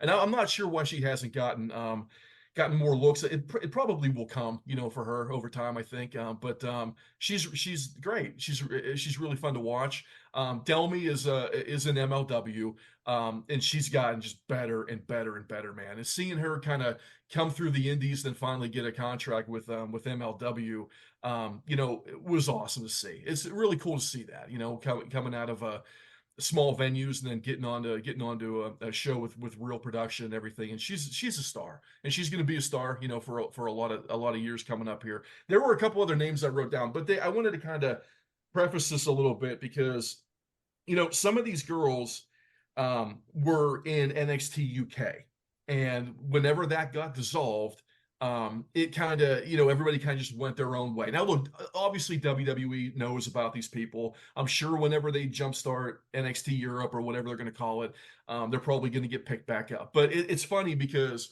when you see them, because you forget about them, you don't even remember. I mean, NXT UK dissolved a while back already, right? And you don't even remember all the people that were in there, right? Especially the ones that got released. But then when you kind of catch them on a show, and you're like, holy shit, that girl's really good, or that guy looks great, right? When you watch a show, but then you kind of read up on them a little bit, and you find out that they actually kind of did go through the NXT system, and that's why they're good, right? That's why they look really good. So the three that I had written down, for the women's, quote unquote indie workers: Millie McKenzie, very talented. Zaya Brookside. Now that's Robbie Brookside's daughter. Yeah. She's worked in Stardom a little bit. Robbie Brookside, a legend in Britain. He's a trainer right now in Orlando. So he's a big part of it. I'm sure Zaya Brookside's going to get brought in at some point, I think, obviously. And then the other one was Lizzie Evo. Mackenzie and Evo were just two of the ones that I found just watching random indie shows, and I was like, holy cow, man, like, it's so talented, right? Well, then I went back, and I went back and realized that they went through NXT a little bit, so they ended up getting professional training, and you can certainly tell that they did, versus a lot of the people that they were up against. But the other names I had were Jessica Troy. She's Australian. She's really good. She'll be on a roster at some point. The Renegade Twins have been on AEW a little bit. Now they work with Thunder Rosa in Mission Pro. Thunder Rosa's promotion is where they are pretty much based out of, and they're pretty damn good. They just keep getting better. They're going to be on a big show, pretty soon. And then, like I said last year, man, I'm not sure why we haven't gotten more, more of a buzz about them, but they've grown within WoW, within women of wrestling. The Tonga Twins, man. And I know I brought this up last year. They've gotten better. They certainly have gotten a lot better. They're getting more comfortable on the mic. They're big, physical, Tongan women, man. And I don't know why they haven't been brought into NXT. I mean, for me, they're a surefire, man. Maybe they don't want to do it. Who knows? We don't know everything that goes on, in the background. But I thought that, two, attractive looking, big, presence women, would have been a natural fit in a place like the WWE, especially with that, with the Pacific Islander heritage that they have, man. You'd think that they'd be a slam dunk, but maybe it's coming, man. Maybe it's coming, and it's going to be a big debut a year from now, 2 years from now, but they're freaking awesome. All those women I mentioned, they tear the house down, man. Every time they're in a show, whether it's a big show or they're on a little show someplace in front of 25 people, the effort is there, and that's something I will always appreciate, man. Doesn't matter if it's male or female or tag team or whatever it is, man. If you can go out there and just tear the house down in front of 25 people and have fun doing it with a smile on your face and leave there feeling like you entertained people and gave a good effort, man, that's something that I'm going to always appreciate. So Stephanie Becerra is, I cannot say that I am out here seeing all of the smaller and indie wrestling that I was able to in a previous life, and that I wish that I could. But I was fortunate enough to have seen Vicaire wrestle Mercedes Moné at the, was that the Long Beach show? Yeah, man. And that was excellent. Exuded star power. Went in there and not only held her own, but truly kept up with one of the best in the world.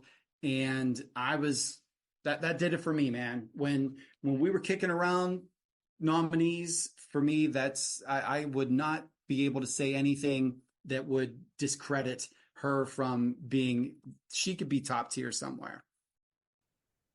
Yep. And that leads us right into men's unsigned prospect. And we have 2 nominations here. We got Speedball Mike Bailey and we have Miami Mike Walker. And the winner of men's unsigned prospect is Miami Mike Walker. And Mike Walker is somebody that we saw down at Hollywood. And it was he was awesome. Hollywood, Maryland. His presence. He had an amazing manager with him. He ended up winning that Shamrock Cup in MCW, which is a pretty big deal too. Speedball, wrestle 100 times that week in WrestleMania.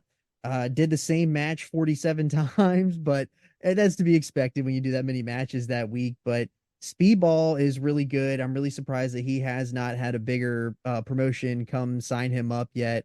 But I know too, there's 2 others here that I want to mention before I hand it off. But we got Robert Martyr. Robert Martyr was somebody that we saw at Pandemonium Wrestling. He was at a few other wrestling shows later that week too. He had a nice big physical presence that he really stood out among everybody else, especially in that, whatever you want to call that, Royal Rumble that they did there at Pandemonium. That thing was wild, but Robert Martyr stood out, and it was really good. And we got to mention Dan Barry, even though he's transitioning out into comedy. We love you, Dan. You'll always be on the list. Unless you get absolutely. Absolutely. I don't know what it is with Speedball. Maybe it could be just the fact that he's not great on the mic, and maybe that's it's probably he's probably maybe too old. Is he too old for NXT at this point? I mean, is that why they haven't moved on him? Because they feel like he's too old to bring in and train, in terms of the mic. But it could be that. But with AEW, I mean, they just throw people into the fire, in AEW. So maybe they just think it's not time yet, or they don't think he's a good enough guy to have in front of a camera, one-on-one with a mic. I don't know what it is, but the guy certainly can work his ass off. So I'm not sure why he's not. But I mean, look, he's in Impact right now doing a lot of stuff, and he's tearing the house down there and growing his brand and everything. So, hats off to him, man. Hopefully he'll end up, making a career out of this and get on a big show and make some money. Yeah. But Miami Mike, I thought, we all thought that guy was excellent. I mean, he's a natural heel, good worker. I would say, just super athletic. It's a guy that should be on everybody's radar, at this point. He's that package, like you said, with him and the manager. Excellent. Those guys are great together. They're natural heels, man. And I think they're going to get heat. They can get over with anybody, I think. So we're going to see a lot more out of Miami Mike, I think, here in the next couple of years. I had a couple more names here, Baker, that I wrote down for men's indie talents that because I kind of wanted to I went back again, last couple of weeks and just kind of looked to see what else was out there that might be contenders. And look, I know that Cole Radrick is a guy that a lot of people like. The body style of him, his overall presentation is excellent. Nobody looks like Cole Radrick, so there's definitely something there for him that I think is really beneficial for him. And the guy's super entertaining too. He's weird. He's kind of a creep. He looks really weird. So he's definitely a great addition to the wrestling universe, that's for sure. Brian Keith, man, obviously is awesome. And the thing about Brian Keith too, man, like he had those matches. I can't remember if it was Collision or if it was Dynamite, or maybe it was Rampage. I don't even know. But that dude really got over with that crowd, man. And he looked natural on that program, and he looked like the people were really responding to him. And to be completely honest with you, I'm surprised that we haven't heard anything yet about AEW trying to sign him to a contract. Because that guy, man, the Bounty Hunter's awesome, man. He's a hell of a worker, man. He's super physical, looks crazy. I mean, you can't ask for much more than that. There's a British guy named Brady Phillips. I've only seen a couple of this guy's matches so far, but just super charismatic. He's a heel too. I love heels, man. If you can't tell that yet, but the guy's super charismatic. He's super athletic, pretty physical too, man. He's put together. Good looking dude, good looking muscle guy.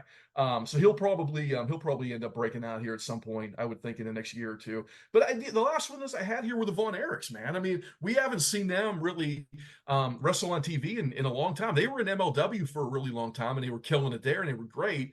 And then they showed up on AEW the last couple of weeks, with the kind of, with the Iron Claw coming out. But those guys are awesome, man. I mean, Marshall and Ross are great. I mean, they're a great tag team. They're great together. People already know them. People already like them. The music is great. You got Kevin with them. I'm a little confused as to why we haven't heard even any rumors that they're trying to sign them full time. I'm surprised by that. Yeah, maybe that's coming down the pike.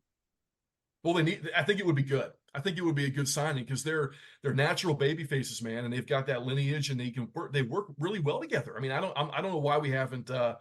It could be their choice. It could be their choice. They don't want to do the dates, and they just want to have a little more freedom in their careers. But I thought for sure that after seeing those guys on TV a couple times, that we were going to start hearing rumors that they were going to get signed full time, and I think it would be excellent. Okay, so Miami Mike. This is, I hate to say it, but we should probably call this the Memorial Junk Bees East Coast trip winner of the year moving forward. And it's just because to be able to see somebody like him in his home environment be the super duper over guy, that was awesome. And we saw a great show at MCW, and I mean, this guy had it, especially with that crowd, and I would love to see him get an opportunity sometime in the near future.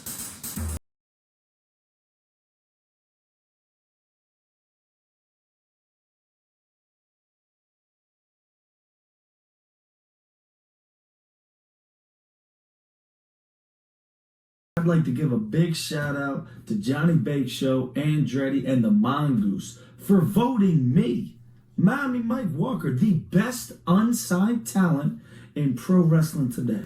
Over at the Podski podcast, thank you, gentlemen. You guys are clearly very intelligent, very fine young men that watch the product day in and day out. You guys came to the MCW event in Hollywood, Maryland. You saw me step in there, big stepping, ice on my neck, ice on my wrist, doing my thing. I've done main evented shows in the Netherlands. I've done main evented shows in Peru. Traveled the world this year. Expanded my brand. Held the TV title for 6 months and then went on to win the biggest tournament of the year at the MCW Shane Shamrock Memorial Cup. Miami Mike Walker is up right now, and you gentlemen know what you're talking about. Except for your boy JC, who for whatever reason didn't vote me as the best men's unsigned talent. JC, clearly you're the jackass of the group, and for whatever reason you weren't invited to said show in Hollywood, Maryland. Hopefully they bring you to the show next year in 2024 where you can see me, Miami Mike Walker, headlining and main eventing every show in your area. I'm up in PA, I'm up in New York, I'm up in Massachusetts, I'm in Maryland, you name it. Mommy Mike Walker wants to wish everybody at the Podski Podcast a happy new year. And thank you for voting me the men's best unsigned talent. All right, transitioning now into our signed prospects. So these are people who are signed to major promotions that have not held a major title. So basically all of your like undercard people that you see, they don't get a lot of mic time, but they're hard workers. You see them frequently. And I really like the Yeah, ones. I think we said that you could not have held a title in a major promotion, right? Yes. A major title, I think, was what A we major, said. it's got to be a major title. So you can't Yeah. you can't go out there and hold the Intercontinental belt for, 3 years and still be a prospect anymore. Right, right. So, but yeah, so we'll kick it off for the women. We have 2 nominations, almost unanimous here. But we have Willow Nightingale and we have Hanan, and Willow Nightingale takes it here for women's signed prospect. Willow just Yeah, like I really. I love Willow. Like when we went to WrestleMania and we went to that ROH show, I don't think there was a bigger pop all night long than there was for Willow, and she was on the pre-show. And I think that Willow is great. She's incredible for the kids, and that's something that AEW does not have. They need a women's baby face for the kids, and I think that she's a perfect fit for that. And if she ends up leaving AEW and going to WWE, she will be the next Bayley. Yeah. Yeah, I really like just the charisma. First of all, just falls off of her. Like, you can't look at her and not be happy and smiley. And it's like, she was kind of adjacent to whatever the hell they're doing with the women of the House of Black thing, and got misted in the face, and she was in like a bad mood or whatever, and was like sad, and it sucked. What a stupid idea to try to turn her heel. How dumb are you to do that? Anyway, back to Willow being awesome. Like it sucked so bad because she is so good at being jubilant and joyful and bringing energy, and like she really fits that archetype really, really, really well. And it's so refreshing to see, because like WWE does baby faces and heels. There isn't a lot of shades of gray. And she's in a place where there are a lot of shades of gray, to the point that sometimes it gets confusing and kind of out of nowhere. So with her, like, just run her like that. She's already over. She's going to continue to get more popular. And just, yeah, she's excellent. Her work is good because she's a bigger woman. She works well in the comeback as a baby face. She can sell. Her stuff looks good. She can muscle up most of the women in AEW without it looking, out of place or anything. So she's a home run all the way around. I think they should just continue to push her and keep her in the orientation she is on the babyface heel spectrum. Yeah, I don't know what we're doing with this ROH women's title at the very least. I don't know why the hell she's not in a big time feud with Athena. I don't know why Willow Nightingale is not the champion of that. I don't understand. Sometimes, man, look, we've all been there with things in our life where, we want to plan things out, and maybe, things don't always go according to plan or whatever, but sometimes things fall in your lap and you got to pivot. And Willow getting over as a big baby face and beloved by everybody fell in their lap, and they didn't run with it. And I don't understand why they did that. But I got to see her win that New Japan Strong belt live when I went to that show in Long Beach when Mercedes Moné got hurt, right? And Willow ended up winning that match. Dude, the place exploded. It exploded. The roof blew off that place when Willow won that match, man. And everybody was behind her. Even though everybody loved, Mercedes too, everybody was rooting for the underdog in that match. And then the thing was, man, like, she had to give an impromptu, really impassioned speech because after the match to the crowd, because she didn't expect to win. She wasn't supposed to win, right? So she ends up getting on the mic and talking about how it was a dream and just off the fly, man. And it was phenomenal, man. What a special moment. And then they didn't do anything with it. I was surprised they didn't run with it. I mean, she's been super over, like you guys were saying. I mean, how do you not pivot and just run 100 miles an hour with that woman? I don't understand. Yeah, makes Here's no hoping it's coming. Well, they got to do it soon, man, because it already feels like she's lost a little bit of momentum. So you got to strike when the iron's hot, man. And the iron's super hot. You got to do it. You don't put her in some bullshit storyline with the House of Black that makes no sense. I mean, I don't even want to go off on a tangent with that, but I'll leave it at that. The other mentions here, we have her Blair Davenport, Kiana James, and Thea Hale. Those are all NXT prospects. Yeah, all NXT. They're all excellent. They're all going to be champions at some level, at some point. I really like Kiana James. I think she's awesome. Blair Davenport's been working all over the world. Thea Hale seems like she's getting a lot better really quickly. Super young. The girl, woman that I nominated for this category was Hanan, from Stardom. Now look, she's got a tag team belt right now. It's like an undercard tag team belt, but I mean, she's 19 years old, man, and she's been working since she was like 13. Like the fact that she's as good as she is and as awesome as she is at 19 years of age is unbelievable. I mean, that's definitely somebody to keep an eye on. Probably a future Stardom, women's champion. Probably end up, maybe even being the New Japan women's champion at some point, or transitioning over here. But she's just, for being 19 years old, man, it's just phenomenal to see somebody that good in the ring. Yeah, and this one's easy too, because you have somebody that, even though she has held a championship, it is still it's certainly a B-level championship with Strong. The fact that belt was created for Monet to then feud with Julia is one thing. The fact that she was able to win, in a very unfortunate circumstance, I would have absolutely loved to have seen that be the springboard for her to be main event. They were not main eventing perhaps, but certainly to be at the top of the women's card in AEW.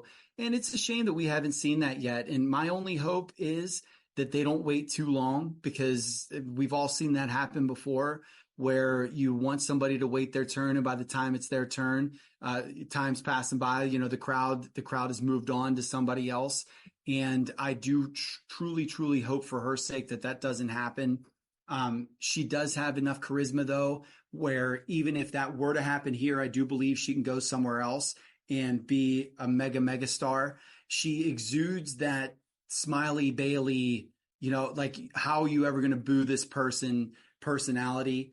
And the fact that she is somebody at her size who's able to do what she is, run around, hit spots, do all those other things, still sells and doesn't just get blown up. It's awesome, man. It's great to see, and she is a well-deserving winner. And moving on to men's sign prospect, I thought that this was a unanimous choice here, but JC snuck in one there down at the bottom. I thought this was a unanimous choice of Trick Williams, but it is not. We have two nominees. We have Trick Williams and we have Nick Wayne, and I kind of gave it away there. But Trick Williams is the men's sign prospect. And, kind of looking from where Trick was, just as the manager of Carmelo and now coming into his own kind of without Carmelo is really, really well done.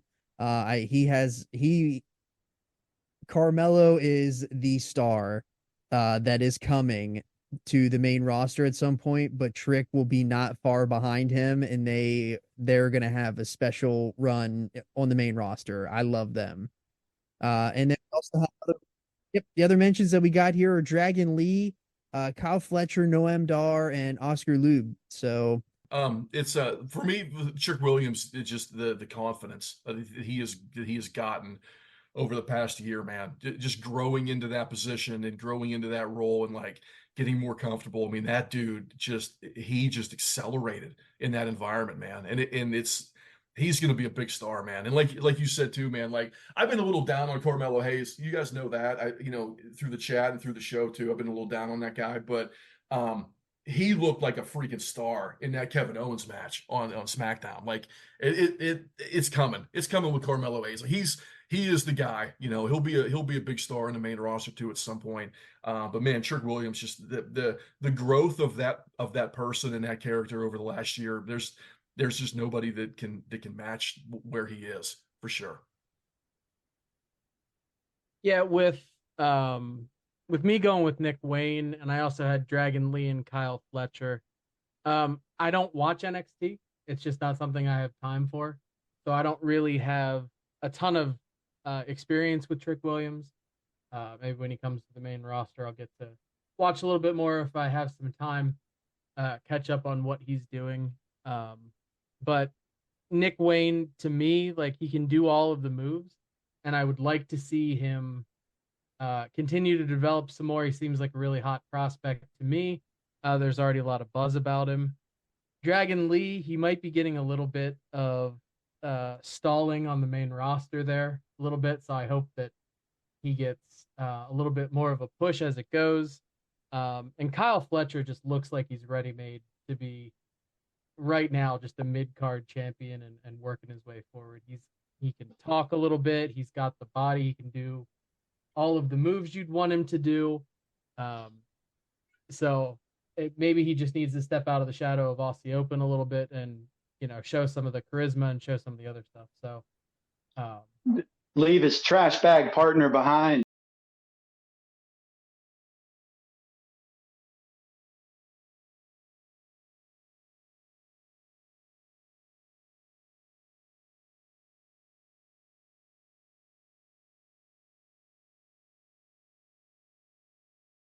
home stretch here of our categories. So what a better time for you to join than right now, Mongoose. I couldn't be happier to be here, everybody. Listen, I braved the treacherous thunder snowstorms in South Central PA, navigated through 2 children, ages 8 and 6, spent about $50 at a local arcade to get 2 Chinese finger traps, a rubber chicken, a squishy unicorn, and something else, and just ate some ice cream. Well, one of those children fell in your lap, and you had to book on the fly, right? Oh baby, wouldn't that have been it? Wouldn't that? Well, no. Well, I guess that you actually just described what did happen. Yes. I thought you were going the whole way back. No, you got that. So we're good, brother. We're good. Like any good booker, man. When you get handed lemons, you got to make lemonade. We did it. We're on. I don't know if you heard it. We're on men's signed prospect. We're talking about Trick Williams and Nick Wayne. Perfect. I did catch the tail end of Dragon Lee and Kyle Fletcher. Kyle Fletcher's.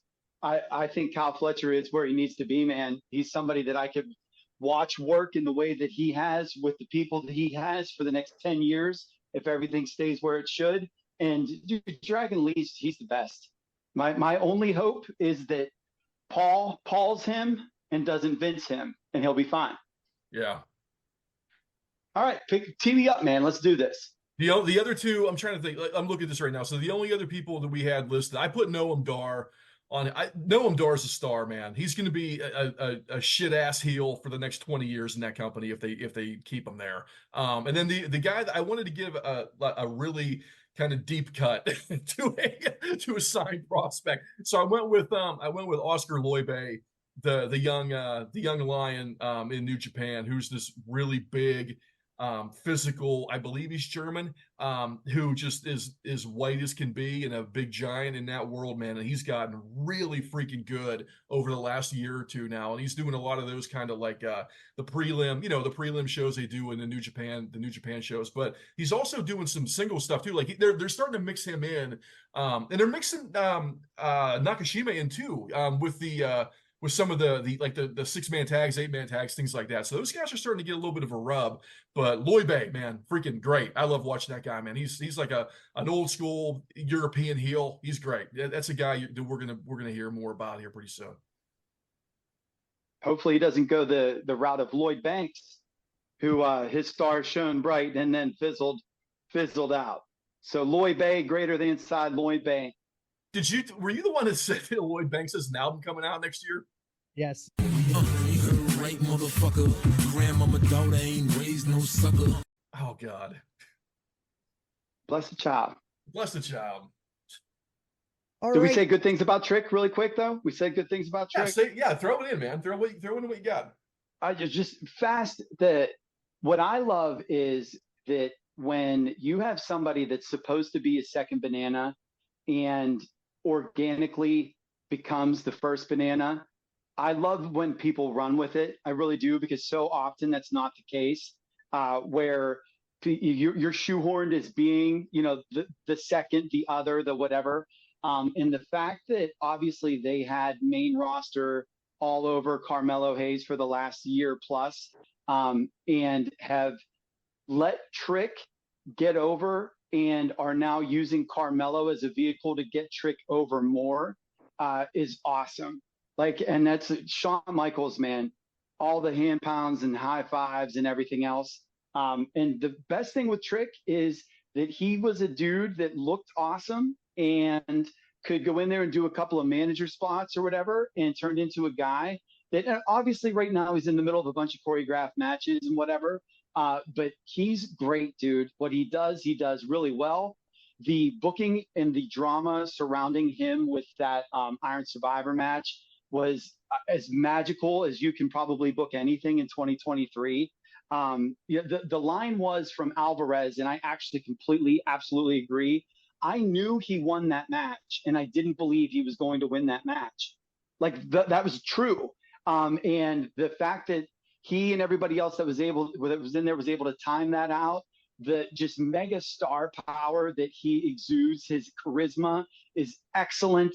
And so I think that he has big things coming, because not only that is he has everything about him physically, he's a guy that we could see on the main roster for a really long time. So I'm glad that whatever you guys said, I hope you said good things. And if not, then let that be the stuff that gets said with them. All right, the next category here on the home stretch is Best Return of the Year, and we had 2 nominations for this. It was CM Punk at Survivor Series and Cody Rhodes at Royal Rumble. And Cody Rhodes is your best return of the year. He gets it. I personally thought the way that they were teased it throughout the year, and then the video package, aside from us waiting with the Hardy concert that made us wait forever till we got to that Royal Rumble. But whenever that music hit and Cody came out and won that Royal Rumble, amazing. And I'm sure that we're going to get another Cody moment at the Rumble this year, but that was just so well done and so well put together. And by far the best return of the year. Yeah, I thought so too. Yep. Knowing that it was coming, and it was still excellent. That is a hell of a point. That is a great point. Yep. They made it a point to do that, because they didn't want it. They wanted to capitalize on it, and they built it up and built it up and built it up, and came out at 30 and won the damn thing. And it didn't matter if you knew, because a lot of times these days there's a lot of stuff that anyway. So what's the difference? Make it known, build it up, get the hype going. They played it perfectly. He came in, had a hell of a mini match with Gunther. I always forget if it's supposed to be whichever one. I always get it mixed up in my head, but had a hell of a little mini match there at the end, and it catapulted him into his first WrestleMania main event. It was a hell of a return, and looking forward to them running it back this year. The video tied to his return with him in the operating table, starting with the match, and then him on the operating table and him doing his rehab things. That is as pulls at my golden era new gen heartstrings. That's as old school as it gets, man.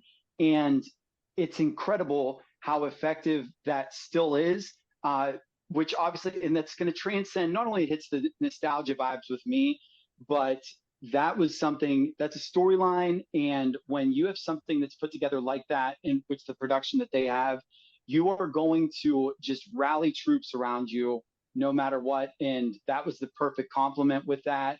And again, if you just said, JC, you bring him out at 30, it's one thing if you bring him out at 30, like Hulk Hogan 1990 style, and he just throws out like one man gang and Paul Orndorff or whatever, and then he wins. But for him to come in and still need to quote unquote earn it and then get his own final boss before the final boss, I thought that was booked really, really well. And the only thing that it's tough. I don't want to say I don't like it. The thing that's tough is that you have Cody that we expect him to win this year. But if Cody doesn't win, you have Punk that could win. But then like the thing that I wish we could see is capitalizing off of that momentum is Gunther doing it and actually winning it, and him now being the man that could dethrone Roman. The crazy thing is though, that as slow as they book, maybe there is a Gunther in Brock this year, which then leads to a Gunther and Roman next year, which I don't know where else you would fit Brock Lesnar into WrestleMania right now, to be honest. And I think Gunther would be the perfect person. And so if Gunther is in the Rumble by chance, I would absolutely love to see the messery with Brock coming and costing him. But since this is Cody's return, to put a little bow on that, I do give them credit, because I was scared to death that once he didn't finish the story, that the story was going to be too old news. And we're in a position now where, he's going to have just as much fire and everything behind him. So for somebody that came back the first time to the Federation as the surprise that everybody knew about, and to be as over as he was, to carry that over into the Royal Rumble, to be the surprise that everybody knew it was, and still to be where he is, that's the exclamation point on the return of the year. Because even CM Punk, man, when he came back for at that Collision show, I mean, everybody cheered, and then afterwards, he was another guy on the roster. And I don't mean that in a bad way, but I mean like in terms of people tuning in every Saturday or whatever. And Cody hasn't been that way, dude. Cody's been a top guy the whole way through, rode a lot of momentum, and obviously that was all booked off of that one return.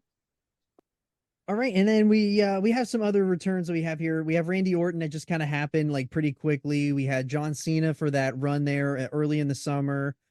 We mentioned Punk. Punk, kind of came back twice. He had the return at Collision and then at Survivor Series. We had Carlito. He returned multiple times over this year. And then we had Quang, just quanging him out at that we've mentioned 100 times here already on the show at that Backlash. We didn't just get Quang. You got unmasked Quang. Yeah. I've been waiting so long for the unmasked Quang. You talk about slow booking with a big payoff years later, man. We finally found out who Quang was. Yep, absolutely, dude. What is that? 18 years worth of wait or whatever it was. And what a absolute, I guess it would have been longer than 18 years. Shoot, 20, 25-ish. Like 28. Yeah, shoot. My Lord. I keep forgetting how. More than 28. It might be more than 28. I keep forgetting how the year 2000 was 23 flipping years ago. That's what really bends my brain with all this, especially this wrestling stuff, man. So it would be 28 would be it. It would be 28 years-ish. I feel like it was the year 2000 was like 6 years ago. Yeah. All right. The next category here is Feud of the Year. And we have 2 nominations for this one. And it is Trish Stratus and Becky Lynch's feud, along with Swerve Strickland and Hangman Page's feud. And the winner of Feud of the Year goes to Swerve and Hangman. And I can't wait to hear you guys justify this pick. Go ahead, Mongoose, because this is your. I know you're all over this one. Yeah, gladly. The reason that this was the Feud of the Year is that they took a ice cold Hangman Page, who was a main event guy. He was justifiably so the man to beat Kenny Omega, that had a title run that had a lot to be wanted from that. Like it's sort of, I don't want to say it fell flat, but it did, especially in retrospect. The shameful thing is that he had these matches with Adam Cole, and then he has obviously the CM Punk feud, and it's a shame that it didn't work out to really put him into the next stratosphere. And so then he sort of just rolled around in wrestling purgatory since then. And then he came back and found himself a Swerve, and Swerve was building himself some momentum. And we had Swerve introduced Parker Boudreaux or whatever, man, and that looked like that was going to be just the next disaster too. And then Swerve is apparently now finally going to pay off the Keith Lee thing. But we saw Swerve and Keith Lee, tease a feud for 8 months, and so both guys really needed each other. And what they did was they put them together, and then both guys took the ball and ran with it. They had an insane match at Wrestle Dream, one that we weren't ready for. It was one that we were excited for. But the fact that we had Swerve go over, me and Andretti were, virtual high-fiving and just chest bumping like crazy. Especially because, again, that was an unexpected result. You would have assumed that because Hangman's an OG guy that he's going to go over and this will be his next run. So they had this incredible match at Wrestle Dream where Swerve goes over. We didn't expect it. The fact that he did it in Washington is awesome. And then all they did was they continued the feud. Now, did we need to have Swerve break into his house and put a T-shirt on his baby and all these things? Of course we did not. But what they did off of that was we saw the best 2 promos that Hangman Page had ever cut. And they, legitimately were main event promos that got us to that death match. And that death match was the new standard for all death matches moving forward. And we had Swerve go over again. And even though it wasn't back and forth in terms of trading wins, I think that that's actually what makes it a little bit more special. And now you have a guy made in Swerve right now. They took that momentum and capitalized off that with the Continental Classic. And Hangman he's a dude now that has a really interesting layer to his character, to where there was somebody that he couldn't defeat. And I hope that they use this for him to have like a realistic, sort of, I don't even want to say heel turn, but for him to be a gray guy for a little while, where I wasn't as dastardly and dirty and rotten as I probably should have been, and it costed me. And so get your edge, and I think that the year 2024 looks incredible for both guys. And so very rarely do we see a feud make 2 people, and again, to take somebody that was cooled off, to heat him back up, and then take another guy that was right on the precipice of it, was really gaining some organic momentum. Those 2 wins catapulted him, man. And so to me, I think that it is absolutely the feud of the year. Yeah, and then other feuds that we had along the way. We had BCC versus the Elite. We had Rhodes and Lesnar. We had Sami Zayn and the Bloodline, which they were all like, it's crazy to think that all of those were still in 2023 too, because they seem like they were so long ago.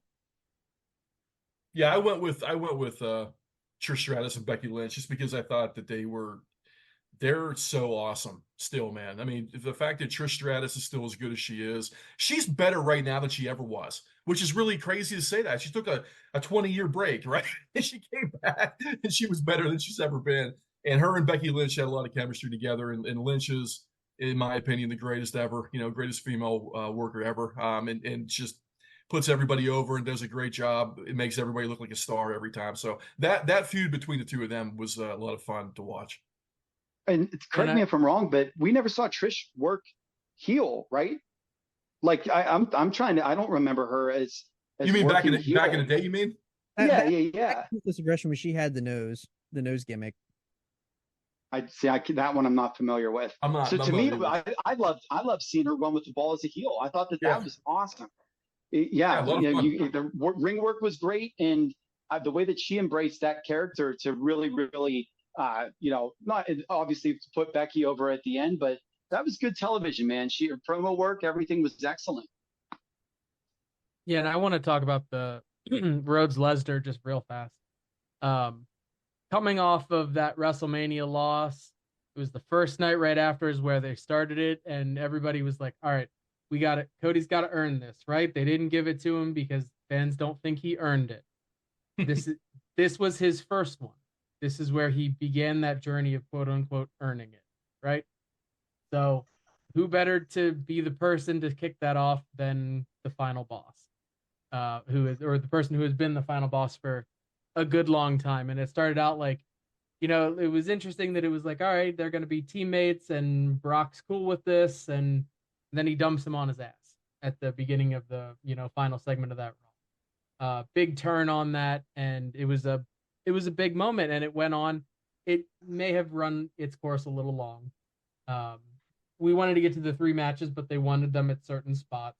Mm-hmm. Totally understand that. But, it showcased the best of Cody. And then at the end of it, at the very end, when Brock gave him that endorsement that nobody knew was coming, and Cody genuinely looked terrified that he was about to get, F5'd into oblivion or, eaten like some kind of owlbear. To me, it wasn't the feud of the year, but it kicked Cody off on this odyssey that they've been going through and that they teased at the end of WrestleMania, on his way to becoming the man. All right, the next category, we got Gimmick of the Year, and we had 3 nominations for this one and a ton of mentions. So our nominees are Prince Nana, LA Knight, and Christian Cage. And the winner of Gimmick of the Year is Christian Cage. So, and Christian, for somebody that was kind of, again, somebody that was lost in the roster and stuck with, a bunch of shit ideas, especially tied to the Jungle Boy stuff, he really gained his footing back with the dead dad stuff and that whole gimmick, and leaning fully into the heel with Luchasaurus. And what a statement. He really found his footing as the dead dad stuff. Yeah. And you know what, man? And it started, I know, John, that you're anti-Jungle Boy as they come. Oh, yeah. The beginning of this, that casket match thing with Jungle Boy was awesome, man. Like, you want to talk about another one where you're just expecting it to be just, oh, here we go. And that was where he debuted the turtleneck, wasn't it? That's where we saw the cutoff turtleneck. Love it. Yes. And there it starts. Yeah, go ahead. But I did want to put that over because that was awesome. It was absolutely awesome. Yeah, for somebody that really got their footing in that casket match and all of that and leaning into that character, he did an amazing job this year. I put in Prince Nana. He was my nomination. Just everything with the dance and all that we already mentioned, because he won Manager of the Year.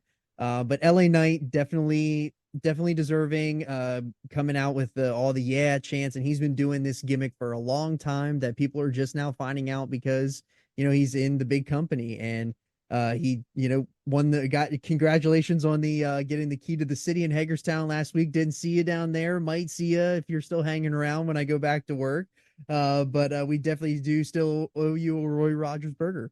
Hey, I told you, man, it's still there. The offer's still on the table. I will buy him a Roy Rogers burger for every belt he wins at Mania. So if he wins 2 belts, I'll give him 2 burgers. There's the challenge. Love it. Yeah. And I did need to say that with LA Knight, man, you want to talk about, the only problem is it's in the same thing as Nana, right? But you want to talk about a gimmick. You are half rock, half stone cold. So you're just playing the hits, right? Taking 2 things that worked a lot and making them your own. And your name is LA Knight, for God's sakes. Your first name is either short in Los Angeles or Louisiana. We don't know. And your last name is, someone that protected King Arthur. And you go out there and you just talk in a cadence that is akin to the what, right? Except you're turning it into yeah. And it catches on. And whereas the what chant was the worst thing that ever happened to wrestling, and maybe we'll say in 10 years that yeah is just as bad. But I love it, man. I really do. And the fact that he caught the fire that he did and forced himself into a title match against Roman Reigns for the Saudi Prince. And I would love to see what we think that it's going to be. What, him and AJ will be the Rumble or maybe even Mania. Yeah, seems like it. And that's not a bad place. They should both be in the Rumble. So hopefully we'll get that match at Mania. So, and then the only issue with that is that AJ went full Randy Orton and got hurt and came back 60 pounds heavier with all muscle. You can feel it, dude. You can feel it. So he's another guy that's going to turn LA Knight into what looks like a skinnier version of somebody that what do you say, like one of those indie geeks or whatever. But no, I love it, man. I think that he's great, and I'm glad that we got to mention him. But let's say it again for Christian. You started your own family of people with dead dads on national television. And the thing is with him, I actually liked the way they started, even though he was sort of like toiling in another world. It's very smart to say, hey, bring in a veteran and have him guide young guys, right? Like that's another one of those classic wrestling stories. And then when it doesn't work, whoever decided to let him be heel, and not only let him be heel, but literally say your dad's dead, and then change his entrance thing from like, outwork everyone to then worked everyone to now being like the countdown thing says like, caring, loving, like all these wonderful parenting adjectives. Yeah, dude, he's just the greatest. He really is, and he had a heck of a year. I hope that this goes on for a while, because when he puts over Nick Wayne, it's going to be a big deal. I hope it is. I hope it's a big deal. It should go on for a while, and then obviously Nick Wayne's going to turn on him, and he'll be the big baby face and turn on Christian Cage, and it's going to be pretty cool to see. Yeah. And this is another one where I feel like Christian Dust has actually worked to elevate people since March. I really do. I think that if you've been working with Christian, that you're better off too. And then some other mentions here. We have Roderick Strong, Tony Storm, and Nakamura's heel videos. They were other mentions here for Gimmick of the Year. I do have to say fast in case I can't later that God, do I love Neck Strong. And you want to talk about the happiest accident ever, when he actually did get dropped onto his neck. And because his neck is so strong, he was able to then parlay that into, yes, my neck is so strong that I didn't just get paralyzed. Dude, when they would wheel him to the ring and they would do the as he's putting his hand on his leg and his other hand on his leg, and he goes to stand up, and it's like Jim Jones in the People's Church. Oh my gosh, man. So great.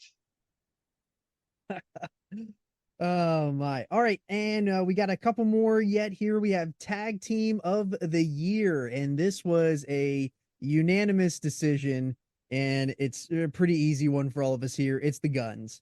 And for a tag team like the Guns, who, last year we thought they got a title shot way too early to get a run with the belts, and now they are literally the following year Tag Team of the Year, speaks volumes to what they've done, and they are very, very awesome, and they've come a long way. That's it, man. You're hitting on it right there. Like they're such a success story of that company, man. Like where they started on freaking, Dark or Elevation or whatever it was, whenever Colton didn't know what the hell he was doing in the ring. Or just in the front row during Dynamites during COVID. Dude, what a success story these guys are, man, of AEW. I mean, they're freaking awesome, man. And where they've grown over a short amount of time, it's just awesome to see, man. Really great. This is also a big credit to the Juice and Jay signing. Like that really mattered.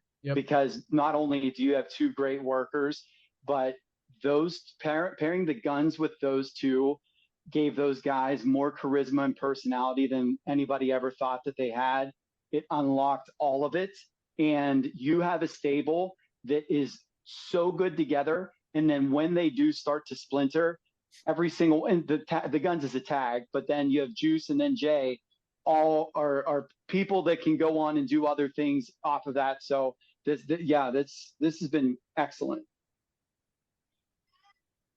Yeah, and then the other mentions we have here, we have the Acclaimed, we have the Young Bucks, we have Big Bill and Ricky Starks. Those are a dark horse pick. Gates of Agony, MJF and Adam Cole. You know, they had a short run, but it was a very well done run. Kind of got cut short because of the injury and all that.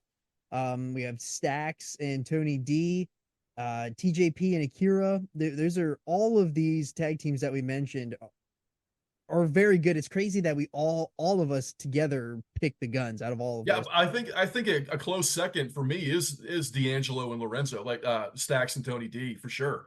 They're great. Yeah, they're great. The fact that I think Mongoose, I think you're the one that said it the other day about how they've gotten everybody so on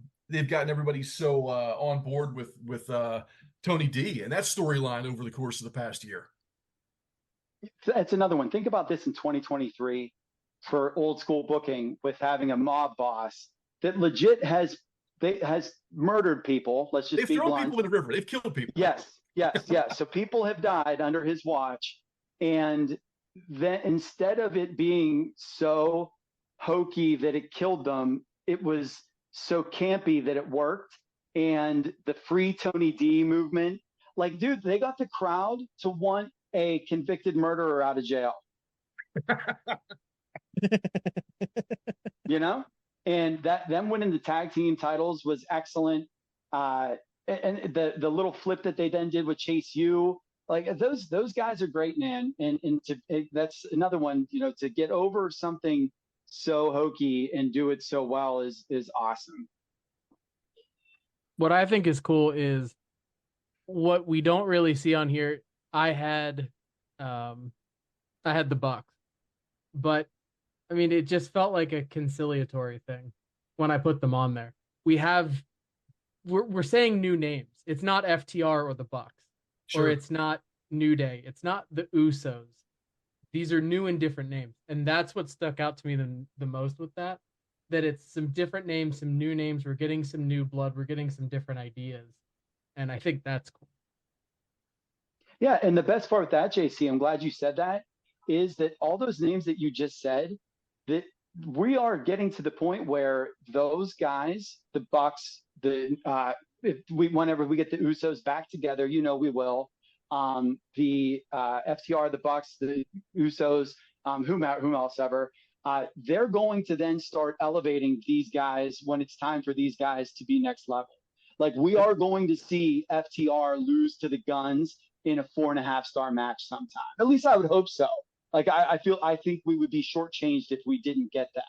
You know, we'll get Stax and Tony D beat the New Day, and those things will happen, and that's awesome too. Great points. All right, so we're down to our final 3 categories. We have both men's and women's singles wrestlers of the year and MVP. So these are our biggest awards of the year and the most important ones. So we'll start off with the women's singles wrestler of the year. We have 2 nominations. We have Toni Storm and Rhea Ripley. And the winner is Rhea Ripley. And I know I put Toni Storm, and the only reason that I kind of slotted Toni above Rhea is because I thought that Toni, she did the gimmick change. It's very well done. And that Rhea, she had a great climb with the Royal Rumble win and the win at WrestleMania. And it's kind of who's left for her now. So I don't know, like she didn't have a very strong opponent list if you look at it. But you know, she's had a great run so far. I don't want to discredit anything that Rhea Ripley's done this year. She's definitely deserving. And I really like she was very close to Tony Storm, but I just felt that Tony got a little bit of the edge because of the gimmick change. I had Rhea as my pick, and Tony Storm in a close second, so I kind of flip flopped you there. But I had Rhea for consistency. Whether she was in the ring with someone and her having a short opponent list isn't necessarily her fault. When she has been asked to do something, or when she goes out every Monday night, she delivers at a high level. So maybe it's not in the ring, but that's not a bad thing, because that, where she's not working now as much, she'll get more years later. So she's not taking as many bumps. But I think from a character perspective, where we already knew she was a pretty good worker and that she was fine in the ring and could dominate where she needs to and sell where she needs to, and the facials and all the wonderful things we already knew about her, this year felt more to me like her stepping out into a star role, where in previous times when she had the championship, she didn't feel like a star. It was like, she's rising. We know she's going to be something. Something's going to be great out of this. This feels like the manifestation of that for me. And she's such a force. She's such a factor and such a force on that show every week, even without defending the belt or having big personal feuds with herself. She's a major player on that show every week. Mm-hmm. And physically, even with the men, because of her own size, like, she feels like a threat outside the ring when she's there for a Dom match or with a Judgment Day match. Now, I'm not saying I want her in the ring with men. I would rather her stay with the women, because then you get a weird China situation, and we're not for that game. But I think at the end of the day, it's the consistency and her leveling up an area that she hasn't previously shown to level up. That's why she was my top woman of this year. Now, that's to take nothing away from Tony. The only drawback for Tony, for me, was the stop and start booking, where she was champion and then it came off and then it came back on. And now it's on where it should be, because she has a great gimmick and she's running with it, and she's all in on that. And I kind of thought it was goofy at first. I was like, where the hell did this come from? But now it's just, okay, she does it. This is her accepted thing. And she is full cheek behind it. And it's great. I appreciate the fact that it's a little goofy if you step out of the realm of wrestling, but in the context of wrestling, it works 100%. She plays it to a T. It's natural for her. Wonderful. She's a great character, on top of, again, being a very good professional wrestler. Yeah, and I think that for me, the piggyback off of what you two just said, the thing is with Rhea is the biggest star in a faction that has Finn Balor, Damian Priest, and the biggest heat magnet in the company on it.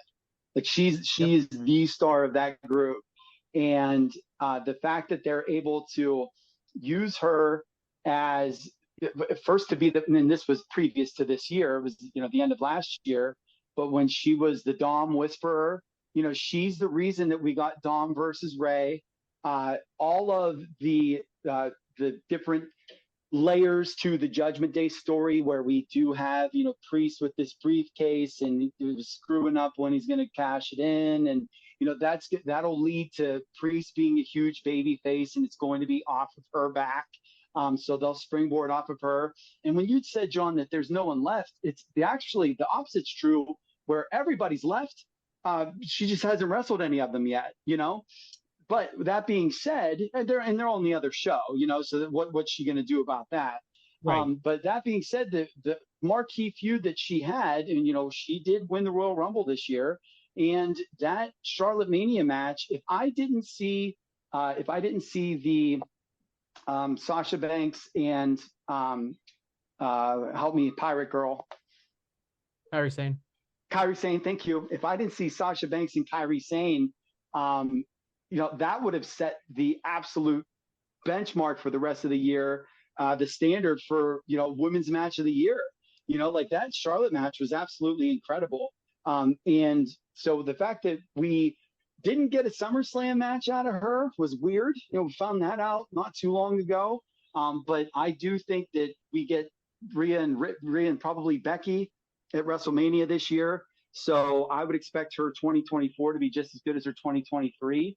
And the reason that I would give it to her over Toni Storm is that Toni's gimmick change has been awesome. I love Toni on TV, especially because Toni has Luther.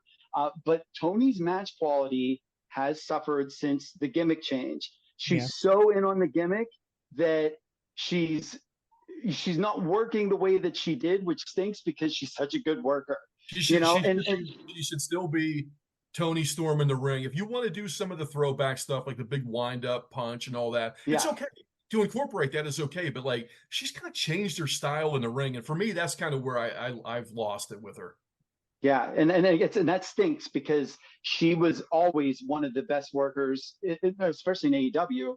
But she's been great for a long time. But that would be for me. I think that's sort of what cements it for Rhea is that we don't know where Toni's going off of this. Her last pay-per-view match, that Full Gear match, was pretty much of and even though we've known the outcome for every Rhea match that she's been on premium live events or whatever, none of them have been, they've all been good to really good. Even the Zelina Vega match was awesome. It gave Zelina a hope spot in there, like those things were all great for this whole year. So yeah, crown the king, crown the queen.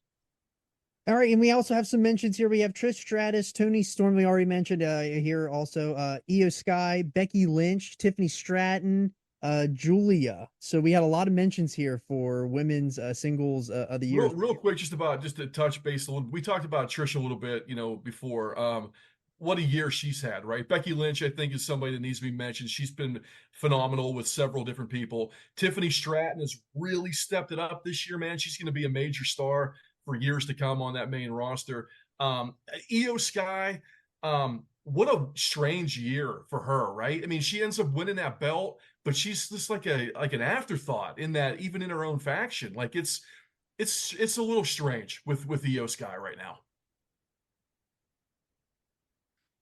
All right, so we got our final two categories. We have men's singles wrestler of the year, and we'll do that now. So we got, here are the nominations. We have LA Knight, Will Ospreay, and Seth Rollins. And the winner is Will Ospreay. And I don't know, you literally cannot name one singles wrestler who had a better year than Will Ospreay. He literally started it with the Wrestle Kingdom match, followed it up at Forbidden Door, had two of the best matches that have happened all year long, had a match at All In. Literally, this guy has had an undefeated year, and he looks like he's primed to have another year in 2024 as well. An unbelievable run that Will Ospreay had. My choice was LA Knight, and that was only because of the rise that he had, but Will Ospreay 1000% deserves this award. Yeah, no question about it, man. I mean, nobody's had a better year of big matches, big time, memorable matches than this guy, man. And the fact that he's changed everything about his body. He put on that size. He moved up, quote unquote, in weight classes to be able to compete at a higher level with bigger guys, and he's killing it, man. He's phenomenal in the ring. He's phenomenal in the air. He's getting better on the mic. He's a can't miss prospect, man, in terms of looking for a main event guy to be the face of your company for the next couple of years. I mean, it's going to be a lot of fun to see him work with everybody in AEW and keep working with people in New Japan. There's just the sky is still the limit for this guy, man. I mean, we still haven't seen the best match that Will Ospreay's ever going to have, and it might not be for another 10 years, and he might have 35 more 5-star matches between now and then, man. And it's going to be a lot of fun to see that. Yeah, pipe down, bruv. Pipe down, bruv. That's the best introduction to somebody, to a company that I could have asked for. And the fact that you said that we bookended well, not bookended, but we started with the Kenny match, and I guess we sort of the bookend because it'll be at the next Dome show. That match with him and Moxley and David Finlay is going to be incredible too. He's such a big deal that they took a secondary title and had to make it not a secondary title anymore. And he's not even going to be there. But that's really awesome, is that he's that much of that dude. He's been all over the world He has his last booking with this Rev Pro show coming up, I believe. I don't know the date on it, but the best part with him, we mentioned this before, is that he's going to go in there and he's going to go back to Rev Pro, and the storyline is that he's going to take their title and he's going to keep it with him because he built the company. And he's all he's going to do is just make the dude. And if I wish I had his name on the tip of my tongue, the Rev Pro champion, but he's going to make this guy on the way out. So not only is he that good in the ring, but he knows what he's doing business wise too. And to see somebody that's willing to go in there and, will do jobs and things like that is awesome. So I like him very much. He had a great year. Everything you guys said, spot on. I had Rollins as my guy for this. In a time where there was no, I know he's there, but he's not really there all the time in Roman Reigns. He took the mantle of the belt that people thought they were making for Cody, which they never did. And he has been consistently their guy on Raw. He shows up for every match. He shows up for everything. He's had a great story the entire way through. You can tell he cares. He puts 100% into his character. Yeah, his character can be a little tiresome at times. And I just really thought that, the whole idea of having a workhorse champion and a workhorse person, again, in that particular promotion was a really good idea. And bringing that back into it, I thought was a great idea. And I thought he was the right person to take and run with it because he wasn't one of those other big people. So I loved it. I thought he had a great year. And then a couple other, I had Cody again. He's been on a journey this entire year. It's been the 1B storyline. How is he going to finish the story? It becomes a meme. It becomes what it is. And then I wanted to give a shout JC, out. Really quick, JC, before I forget, Cody's going to win the American MVP in the Observer Awards. Yeah. You know what I'm saying? Cody is, even though he hasn't had the belt, he has had that good of a year. So Absolutely. to echo that sentiment is that he's had a heck of a year. Yeah, and they've made him the unofficial face of the company. You need somebody to shill something, the Cody Rhodes is right there for you. You need somebody to be somewhere, that bus is going to be pulling up. So I think as an overall, Seth, I think, had a little bit better of a year because he had a major title. He was featured a little bit more than Cody. But Cody's running on storyline alone.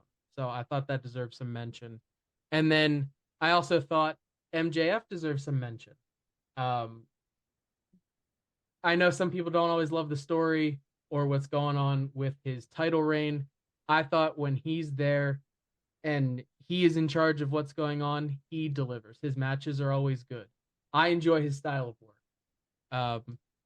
I like the fact that they've kind of turned him half babyface. I know it's kind of a half pregnant kind of thing with some people. I actually like it, and that he's quote unquote our scumbag. I think there's something to that. I like it. I like that he's showing a little bit more vulnerable of a side. I like that they used Adam Cole, the perpetual babyface, to, draw that out of him. There's been injury stuff and convoluted booking a little bit, and where are we going with this devil thing? And so there's been some of that as well. And that's why he wasn't maybe second. But I think as far as the stuff that MJF could control, I thought he has done incredibly well. Yeah, we got a bunch of other people here that are worth mentioning too. So we had Danielson on here. Obviously, had an awesome year in the ring. It overcame a couple injuries and whatnot. Who we talked about LA Knight, a good bit. Talked about Cage a good bit. Dragunov had a huge year. Man, that guy's gotten really a lot better and a lot more comfortable on the mic, and it's pretty cool to see that. The one guy that had an awesome year that we're not hearing too much about is Tomohiro Ishii, man. I mean, that guy just had an awesome match after awesome match throughout the course of this entire year. A little bit under the radar, I think, of people. If you want to talk about men's singles performer of the year, I mean, I think Ishii's in that conversation for sure. Now, I think Ospreay is the winner, of course, but I think Ishii is a guy that should be absolutely mentioned based on the body of work that he's had. That guy's getting older and he keeps getting better. It's pretty impressive to see that. Yeah, and one thing that I wanted to say before, and I had forgot, is if you want to see how good Will Ospreay is, watch the last 2 minutes of his match with Naito in the G1 semis, where Tetsuya Naito is completely seeing stars, knocked out, and Will Ospreay gives himself 2 Destinos.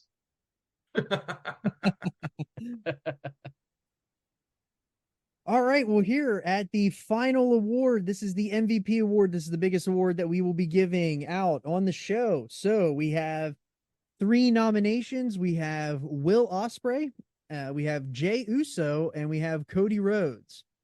And the winner and the MVP of 2023 is the American Nightmare, Cody Rhodes. We did it, guys. Very deserved. It's very deserved. Yeah. The guy, We finished the story.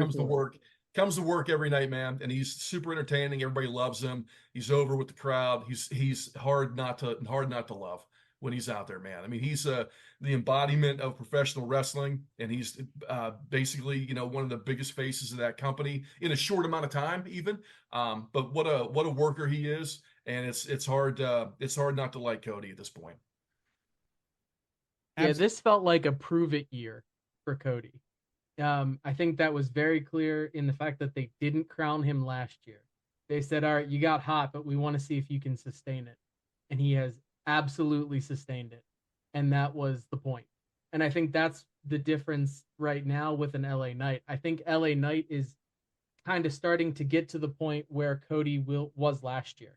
Like, I think at WrestleMania this year, they're going to bring up LA Knight to that point, to the prove it stage, and say, all right, can you sustain, what that fire that you get with the crowd?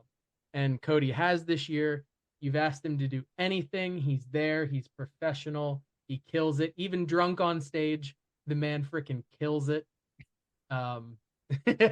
So, he did something real funny in one of the commercials too, for like when they were selling toys or something. He purposely moved. Yeah, it was in front of the star. That was yes. hilarious. Yes. That man has put over more soft drinks at press conferences than anybody's done all year long. And I gotta be honest, guys, it's delicious. Drinking kind of black. That pitch black. Yeah. New pitch black. Oh my god. He did C4, pitch black, Slim Jim, Slim Jims, all of that stuff. Quick plug, Matthew. The end of Botchamania last week, they show every single thing that the WWE has plugged, and that was absolutely hilarious, man. Mm-hmm. That Cody clip with the pitch black is in there, and it's hilarious. Here's the thing, JC, is to piggyback off of what you were saying before. The reason that Cody Rhodes is the MVP is that Cody Rhodes was in a match with Roman Reigns where everybody expected him to win, not wanted him to win, expected him to win, and they were ready for it. So that's your biggest star in the company. Then you put him with your 1A star, Brock Lesnar, and he stands with the man toe-to-toe. You believe his offense, his selling was that good, and so he said with Brock Lesnar, he belongs in the ring. You then bring back your Randy Ortons, and he stands next to Randy Orton, and his star doesn't dim. And that's the big difference with LA Knight is now that we've got CM Punk and Randy Orton and some of these other big-time legacy-style names, not to use the pun there, but some of these big legacy superstar names, Cody's star will not dim, and I fear that LA Knight will be forgotten. And I don't mean just pushed to the side completely and losing, pulling the Akira Tozawa role. But I do think that it's superstar is a different kind of level.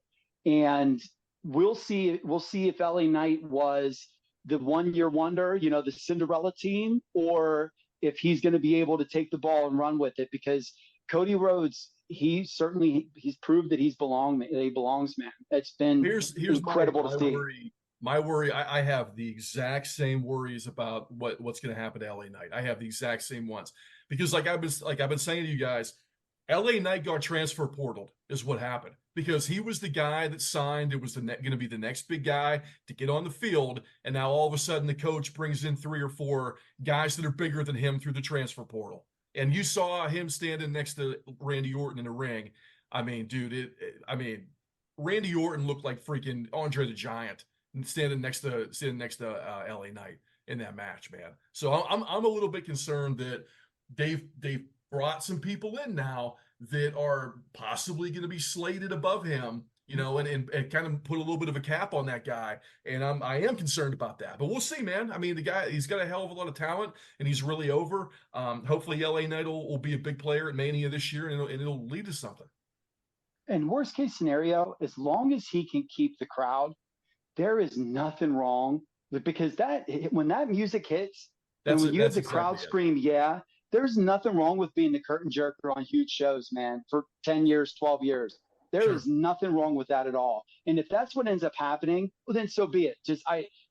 But I just hope for his sake that it doesn't turn into one of those things where, you know, he sort of gets like, you know, gun shy in a way, or, you know, that it affects him, the way that he works, the way that he's on the microphone, whatever. So that is to be seen.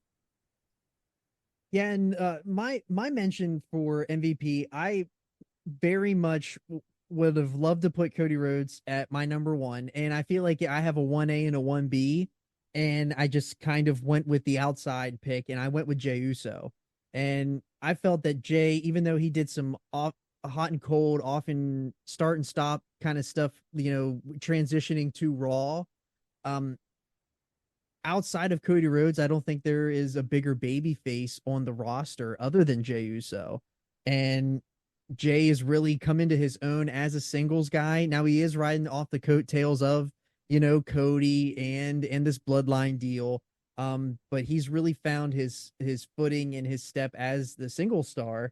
And I don't think that he did better than Cody this year, but I felt like he needed to be mentioned as somebody who is, you know, with that crowd just as much as Cody, you know, comes out and does the whoa, like they're doing the dance with him just as much too. And he had that big match at SummerSlam with Raw, or not Rollins, with Roman, and he's done a lot of good stuff this year too. Absolutely. And he's the only man that's pinned Roman Reigns in 4 years. Yeah. So that is another thing to be said, is that's important. And our other mentions that we have here, we have Seth, somebody who won the new world, the big gold. We have MJF, Danielson, Becky Lynch. We have Reigns too, who won it last year. And you know, the list is there. There's definitely a big 4 that you could have put on here, and I feel like we got them all. I do need to say before we break that Bryan Danielson was in MJF's best match of his career. That he did such a good job in that match that we were now booking Danielson as the champion in a match that he had no chance to win. There we were at the 54-minute mark saying, okay, well, I like this. This is how we're going to do this, blah, blah, blah. He then goes and he is in that entire BCC versus Elite feud. The fact that they forged that off of, you know, that amateurs thing and him just getting in the ring and screaming, I'm going to kick your bleeping head in, and all that was excellent. We had the Okada match where not many people, you know, those two were probably the only 2 people, especially Danielson being the one who can break his arm and have a 4.5-star match to main event a marquee show. There was the Sabre match. We had all of his work in the Continental Classic. If you haven't seen it, go watch him and Andrade. I have not seen him and Brody King. I've not seen that one, but all of the stuff in the Continental Classic has been wonderful. Eddie Kingston's a bum. Like, dude, I love all that stuff. And then we got we have the upcoming Okada 2. We're on the precipice of that. This guy is everywhere and does everything. And I should mention that he's wrestled the last month with a broken orbital bone after he came back from shattering his arm in the Okada match. So even though he's been hurt, he has been a man on a mission, and he's top level and creative contributor. One of the people that has Khan's ear, discipline committee guy, like all those other things. So he's top notch, man. All right, that concludes the holiday awards, and we have the Hall of Fame.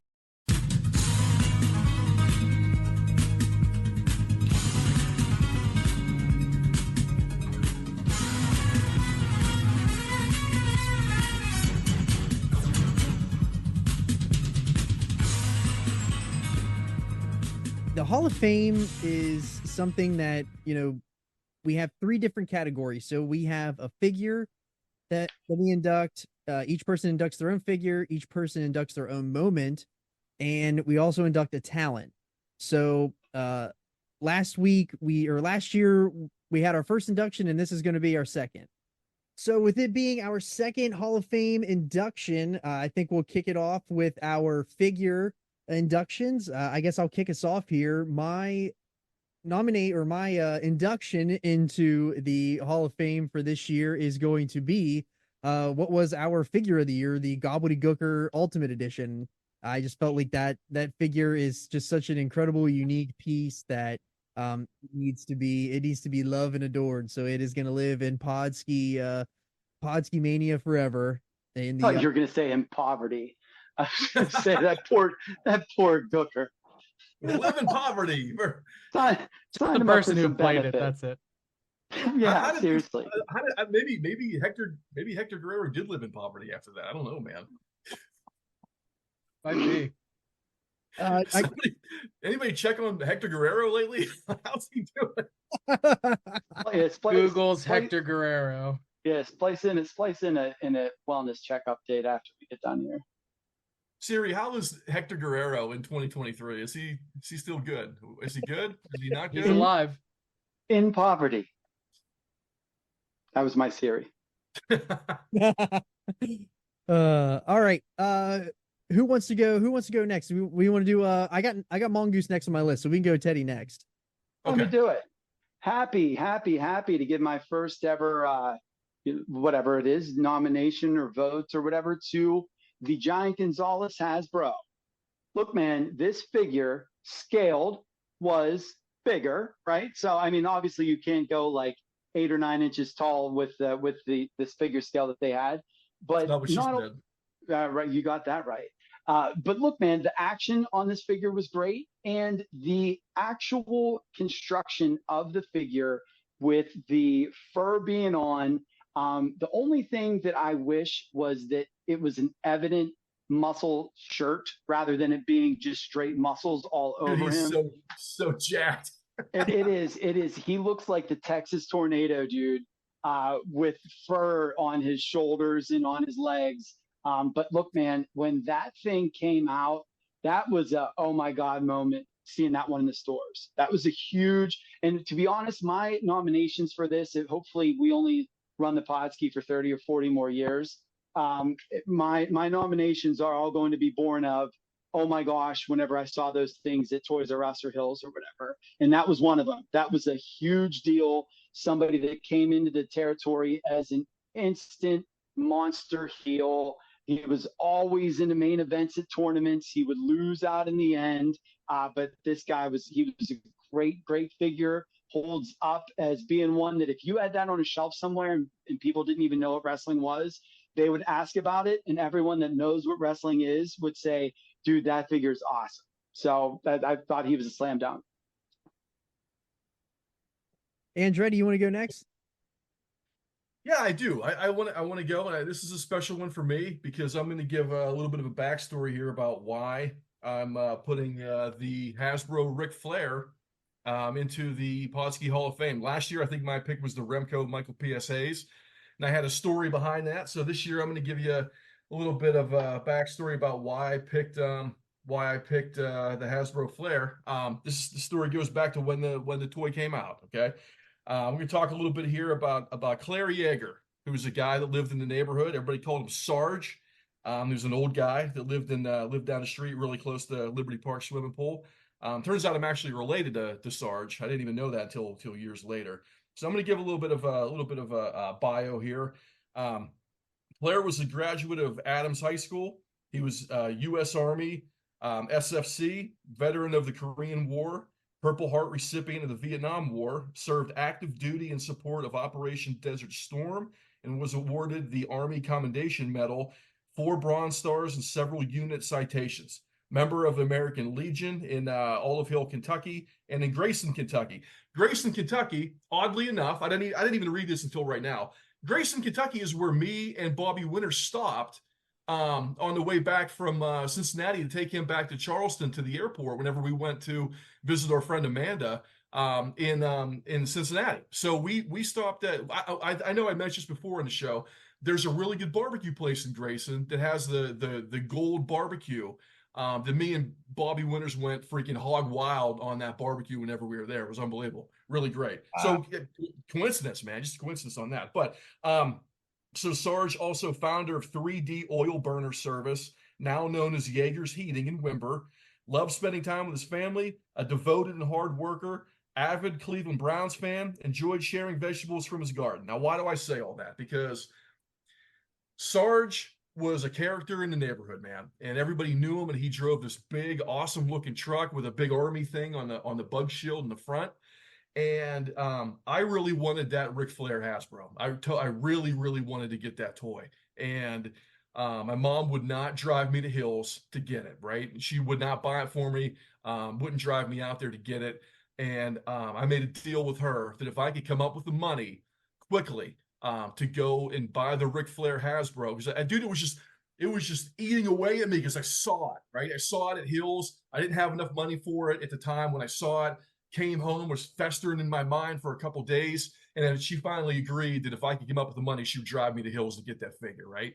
So Sarge, being a friend of all the kids in the neighborhood, we would go to his house, and we would go to his house and just hang out with him and his wife. They would cook food for us and everything, and you know, he would just tell us, you know, funny stories and stories about being in the Army and stuff like that. And I was like, you know what, I'm gonna walk down to Sarge's house and see if I can get the money to go buy that Flair Hasbro, dude. And I went down there and I knocked on the door and I told him everything, man. I was like, look, this is what I want to get. There's this wrestling figure. He's my favorite wrestler at the time. I need the money to go do it. Is there anything here I can do for $5? Like, what can I do around the house for $5, right? He was like, man, cut the grass. If you go cut the grass right now, I'll give you $5. And at the time, you know, $5 is probably like 25 now, right? And it wasn't a huge lot. So I fired up his lawnmower and I cut his grass for him, and he gave me $5, and I walked back home, and my mom was like, okay, well, you got the money, so I guess we're going to Hills. So then we drove out to Hills, and I bought that damn Ric Flair Hasbro, and I still have it to this day. And every time I pick it up, I think about Sarge, man. And I think about Sarge a lot. I think about Sarge, you know, often, because, you know, he passed away not too long ago.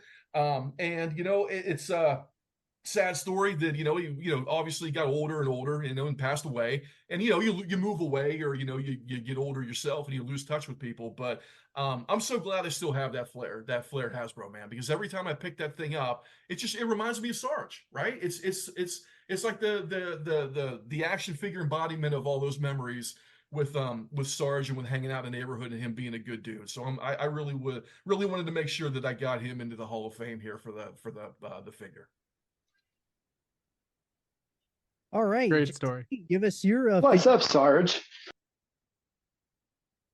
All right, JC, give us your figure induction into the Hall of Fame.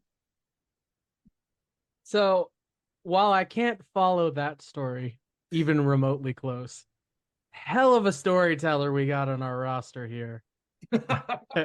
Way to go.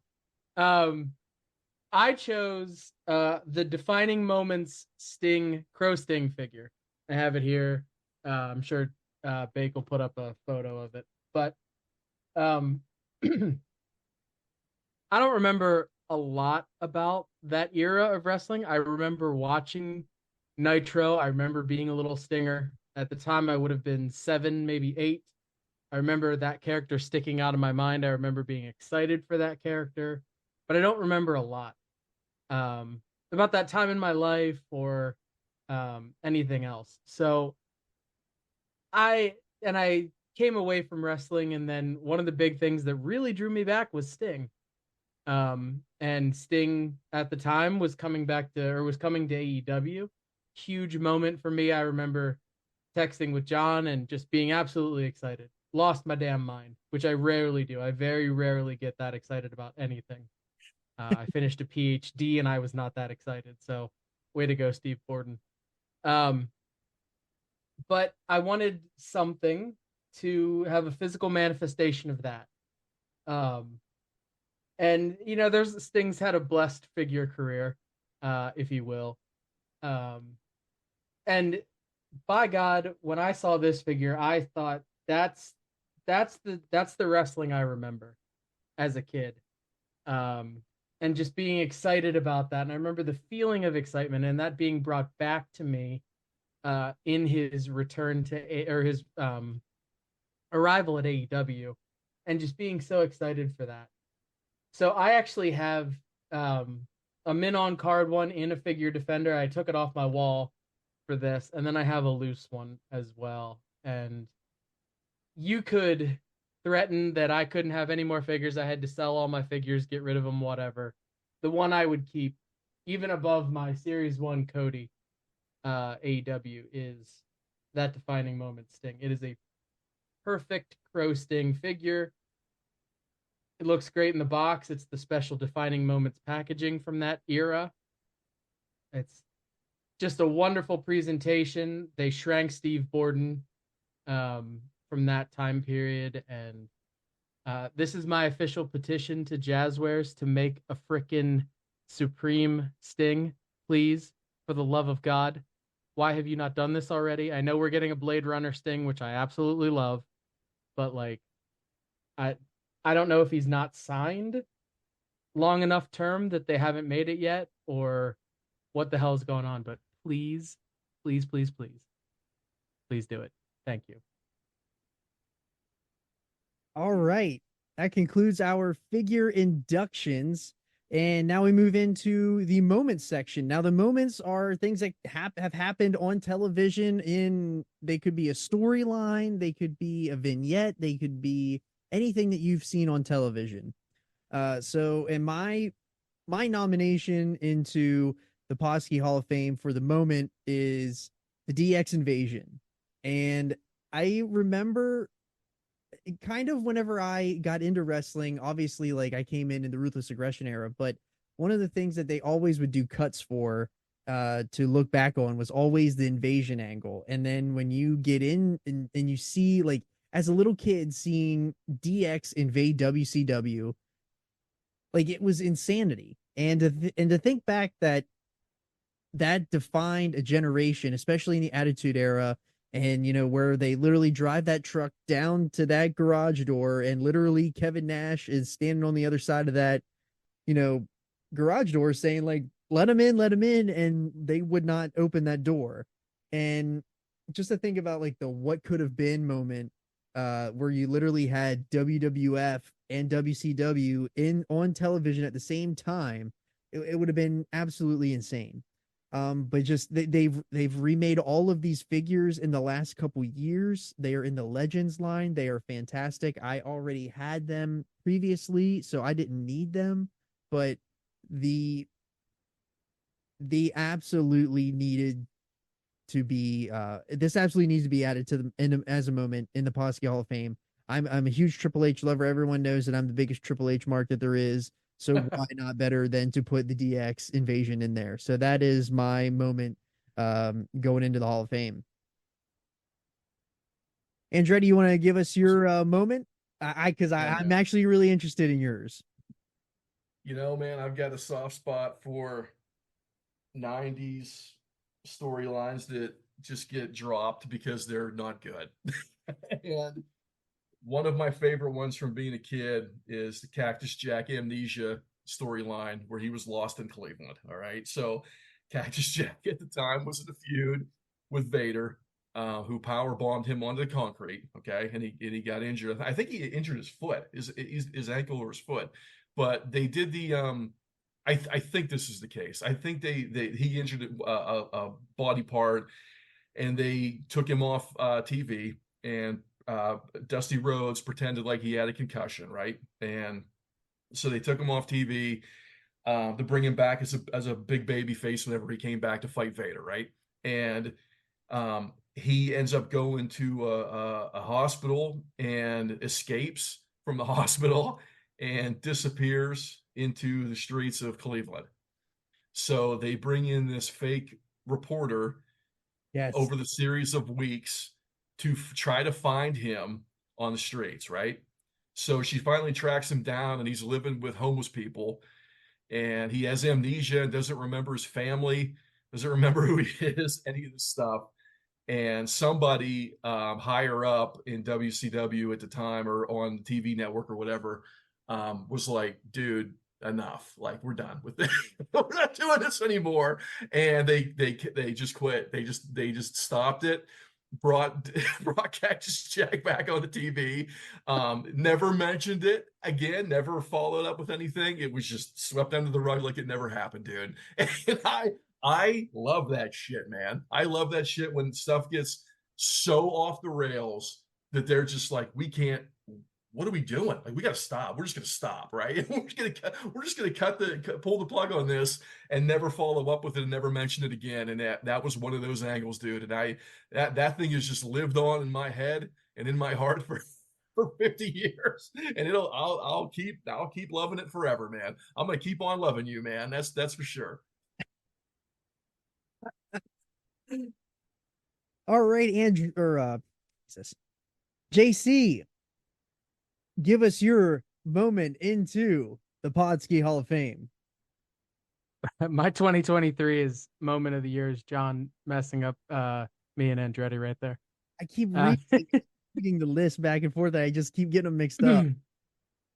My 2023 Podski moment Hall of Fame is when I defeated John in the booking war of 2023. No. All right. Faded Gino, he's on my team in this one. Anyway, for real though, my Podski Hall of Fame moment is Punk returning to wrestling. Whether that be whether you're a WWE person, an AEW person, both, neither, it was nearly a cultural happening. It was so important. People watched it who weren't wrestling fans anymore. People who were lapsed fans. So when he came back, wasn't a big secret, didn't make it a big secret, didn't need to be a big secret, but it was still a moment. And to see him walk out, because that was one of the times when Punk was kind of on top in WWE. That was one of the few times that I had gravitated back to wrestling. Yeah. So even though I had been a lapsed fan for a long time, I at least understood the significance of Punk and what he kind of meant as an anti-establishment figure, what he meant as sort of that hero, anti-hero, and then what it meant that he was coming back. And just, you could feel like the power of it. And it, we did this as Punk was, we were planning this sort of as Punk came back to WWE. And I didn't think that was ever going to happen. I mean, Hell Froze Over is not just a gimmick, because who'd have thought, honestly? Like, I thought he was done. So whatever happened backstage must have lit a fire under his ass. Like, like no one has ever seen that he was able to make up with WWE and eat some crow. But I think there was such an impactful moment for wrestling as a whole, that when Punk returned to wrestling, that it was just, it was one of those moments that in the modern context, it's hard to know, I think, in the moment, what's a special moment. Mm-hmm. But that was one of those that you knew, that it's like, at the end of this, whenever he's done, whenever history looks back, and he might not be the nicest individual, and he might not be the best professional, and he might act like a dipshit, and we've had long conversations about Punk and all of his, potentially needing to go to therapy, and our Minute of Punk segment that turned into our Diatribes of Punk. So, and I mean, it's proven out that I don't know that he is the best professional in the world, but that moment, I think that was Hall of Fame worthy. Very excited to be able to nominate this one, because this is one of those oh my gosh moments that is even recent history, which is really cool.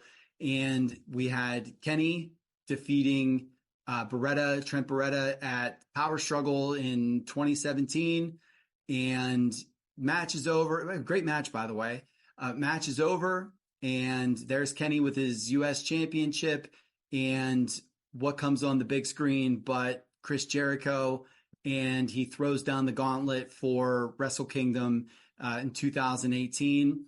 And what was insane was that when Kenny was in New Japan, and that run up to his world title reign and then through his world title reign, I was very, very good at keeping up with I don't want to call them weekly shows, but the twice a month deals that they would run on New Japan World. And I never would look for spoilers. And that morning I woke up, and every single thing that I went to was people exploding because Chris Jericho showed up. And I wish I didn't see it, but I then sprinted to the TV and turned it on and watched that match. And you want to talk about like the first forbidden door, right? Like that was it, man. Jericho was a WWE guy, and here he is cutting a promo on what everybody knows is going to be the face of this company, and challenges him to, their WrestleMania. And they went and they had themselves I believe it was Jericho's first 5-star match. I might be wrong, but I'd have to go back and look. But they had a classic, and it literally born this company. It spawned AEW. All of that tied together, all came from that initial promo, and to have something that literally made everybody that was in the IWC lose their mind. That was awesome, man. It doesn't happen very often. How much do we see, there's going to be a special reveal at Wrestle Kingdom, and we know that it's going to be Mercedes Moné, right? Like nobody had any idea that this was in the works, and the fact that he did it and then went through with it and then committed the whole way to it was awesome. And so, yeah, man, that was, for me, that's a slam dunk, and I'm happy to nominate it. Love it. Love it.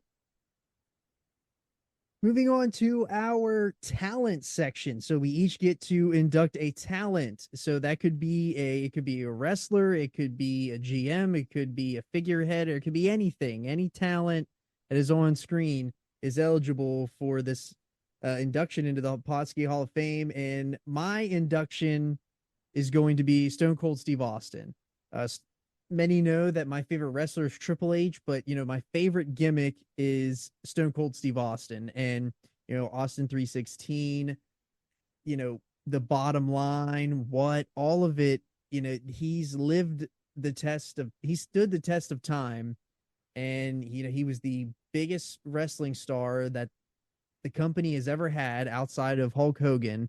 And it's just, you think about how big of a star he is and how small of a run it actually really was in hindsight, literally about a 2.5-year window. And it feels like it was like 5 years. And he had so many iconic moments on Raw. You have Milkamania, you have WrestleMania 17, you have WrestleMania 19, then he comes back and he's the GM of Raw. You have the Ringmaster, and not only that, you go even further back, he's stunning Steve Austin. Stone Cold is he's got to be on the Mount Rushmore, and he absolutely needs to be on the Mount Rushmore of the Podski Hall of Fame, and that's why my induction is Stone Cold Steve Austin. Great pick. Andretti, who is your induction into the Hall of Fame this year? So for my induction this year, I think last year I did Sarah Del Rey for my Hall of Fame for talent. This year I'm going to go with Tracy Smothers. And Tracy, boy, you can't find a nicer guy, man. Unfortunately, passed away a couple years ago. When was that? 2020, I think it was when he passed away. But guy that worked everywhere, man, all over the world. Worked in WCW, Smoky Mountain, WWF, ECW, everything. Super likable guy, super easy to get along with. Now, I had a personal encounter with him also, at an ECW show when he was working with the FBI Gimmick, and I think it was in Altoona, Pennsylvania. We were there at the Jaffa Mosque, and we just went out back, and we were hanging out with talent, man. I don't even know how we got there. I don't even know how we got out there. I don't. Nobody invited us. We just kind of went behind the building, and everybody was outside. And we ended up, it was me and Simba and probably 4 or 5 other people that were with us at the time. We just went behind the Jaffa Mosque and we were hanging out with some of the talent, and one of the guys that we ended up talking to for a long time. I'm going to say, it's hard to remember because you're looking back on something that happened when you were 16 years old, but I think, dude, it had to be 20 minutes. Between 20 and 30 minutes, the fact that we just stood out there and hung out with Tracy Smothers, man. And that dude he was like he'd known you, your whole life, and just told us stories about, wrestling and going from town to town. I don't, remember hardly any of the exacts of the stories of what he said, but the fact that we were all just sitting there, dude, like we were like sitting on pallets behind the Jaffa Mosque, and he's just hanging out with us, and like he's our older brother or our cousin, man. That's what it felt like. He felt like he was your older cousin that you only see once in a while, but just makes people feel super, super warm, and somebody that you feel like you can trust right away, and a great dude, man, and one hell of a worker. And Tracy's probably, the fact that I've been living out here in LA since 2010. I mean, I've been out here now for almost 14 years. And obviously you run into people, you run into celebrities here and there, whatever, in your travels now and again. And I was in a profession where I ended up meeting, a pretty good handful of them at one point. But I got to tell you, man, I think Tracy Smothers still to this day is the nicest celebrity I ever met. Just the fact that, what a great dude, man. And that guy would give you the shirt off his back, man. If you had to ask for it, he would do it. And that's, I'm proud to put him in the Hall of Fame here this year. All right. And JC, who is your talent that you want to add to the Hall of Fame? So I don't think any Hall of Fame would be complete without the American Dream, Dusty Rhodes. And you could probably put him in the Hall of Fame for one part of his career, whether that be as an in-ring talent or as a booker or as a coach, or as the father of a couple potential future Hall of Famers. But I think his overall career, starting early in some of the work that he did, and how he got to be so big and how he got to be the American Dream. And he was sort of in that at the time, you have to remember, based on, the technology and how media worked, he was a top American star. He wasn't quite as transcendent into the mainstream as a Hulk Hogan may have got to later. But had Dusty Rhodes decided to do it, he was going to be Hulk Hogan, if you remember those stories that Vince has told. He was the original plan to be Hulk Hogan. You've seen they showed the photo, the first Raw, that Cody was there with him holding the WWF title. He could have been that, and that's just one facet of his career. That's to say nothing of his booking, and his contributions backstage, the people that he brought up along the way, and then later in life as a coach and a mentor for all of the top stars of today. They all talk about being Dusty's kids, and that's played out in storylines with his actual kid, and the flowers that he gets. So I think his overall body of work is what makes him so special. The promo, the charisma. He said it himself, didn't have the body of the athlete of the day, but he was bad and you knew he was bad. And he was the bull of the woods. And he was like that. He may have bankrupted Jim Crockett Promotions, potentially. But he wanted to make sitcoms and major motion pictures, baby.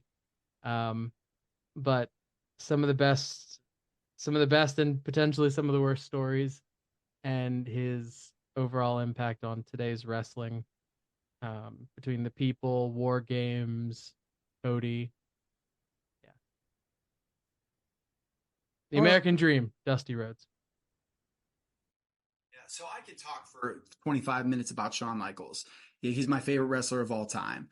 And so to just sort of some cliff notes, bullet points as to why I strongly believe that not only does he deserve it, but the fact that I get to be the one that nominates him this year, where that sort of is a badge of honor, is that this guy came up as with the Rockers. So I saw the very tail end of the Rockers stuff.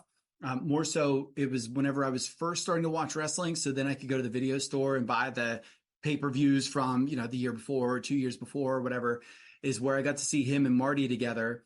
And those guys were awesome. The thing that always did it for me huge with the Rockers was the music. That music with them running out, and they're doing drop kicks and high spots for the time. Crowd going nuts every time they're there. They were an awesome, especially like a opening act kind of tag team. And my first real experience with Shawn then is the Sexy Boy SummerSlam 92-ish. Sensational Sherry with her mirror and all that jazz. And you just want to talk about somebody that I hated, dude. I hated every single thing that he did. And I just wanted him to get his face busted. And then what happens a couple of months later is when Shawn's checking himself out in the mirror, Marty Jannetty's right there, baby. And so that feud that those guys had in 93 was awesome. And then what ended up happening was we went from the Jannetty feud into Razor Ramon, and then Shawn picks up Diesel as his bodyguard, and all those little things that happened. I kept finding all of my favorite matches involved Shawn Michaels, right? Like everything that I was really into was because that IC title at the time was at the tail end of its total apex. And so whenever you had Razor and Shawn and then Jeff Jarrett and some of those other guys that were trading that belt around, great matches. Common denominator was always Shawn. When he got his babyface turn, I was completely in. Before he turned, when Diesel turned on him, I thought that was great. I was all team Diesel. And then when Shawn turns after Sid destroys Shawn after WrestleMania, and those two are back together again, that was a really, really fun time for me, man. And to see when Diesel was on top, Shawn was the IC champion. I absolutely loved it. I didn't know if I'd ever get to see him in the world title picture. And then all of a sudden we get the Tell Me a Lie.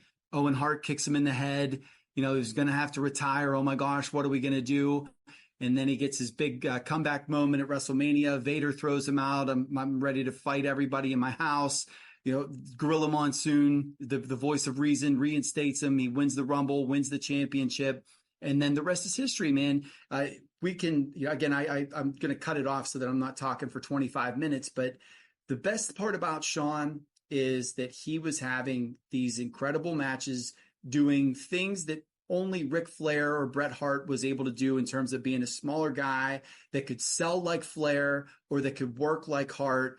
And he was basically one of those bridge guys that then created this entire crop of people that we're into right now, man. Every single person from, your Garganos and Adam Coles and Kenny Omegas and all these people are very strongly influenced by him. The end of the DX run, that DX thing was like 1B for over stuff with teenage kids at that time with the NWO. And then he comes back after the hiatus there, the mini retirement, has a match that none of us were ready for with Triple H, and then has a run in the second half of his career that honestly probably was better than his first. The only issue is he was older. And so like the sexy boy thing didn't really work as well. But we're looking at match quality.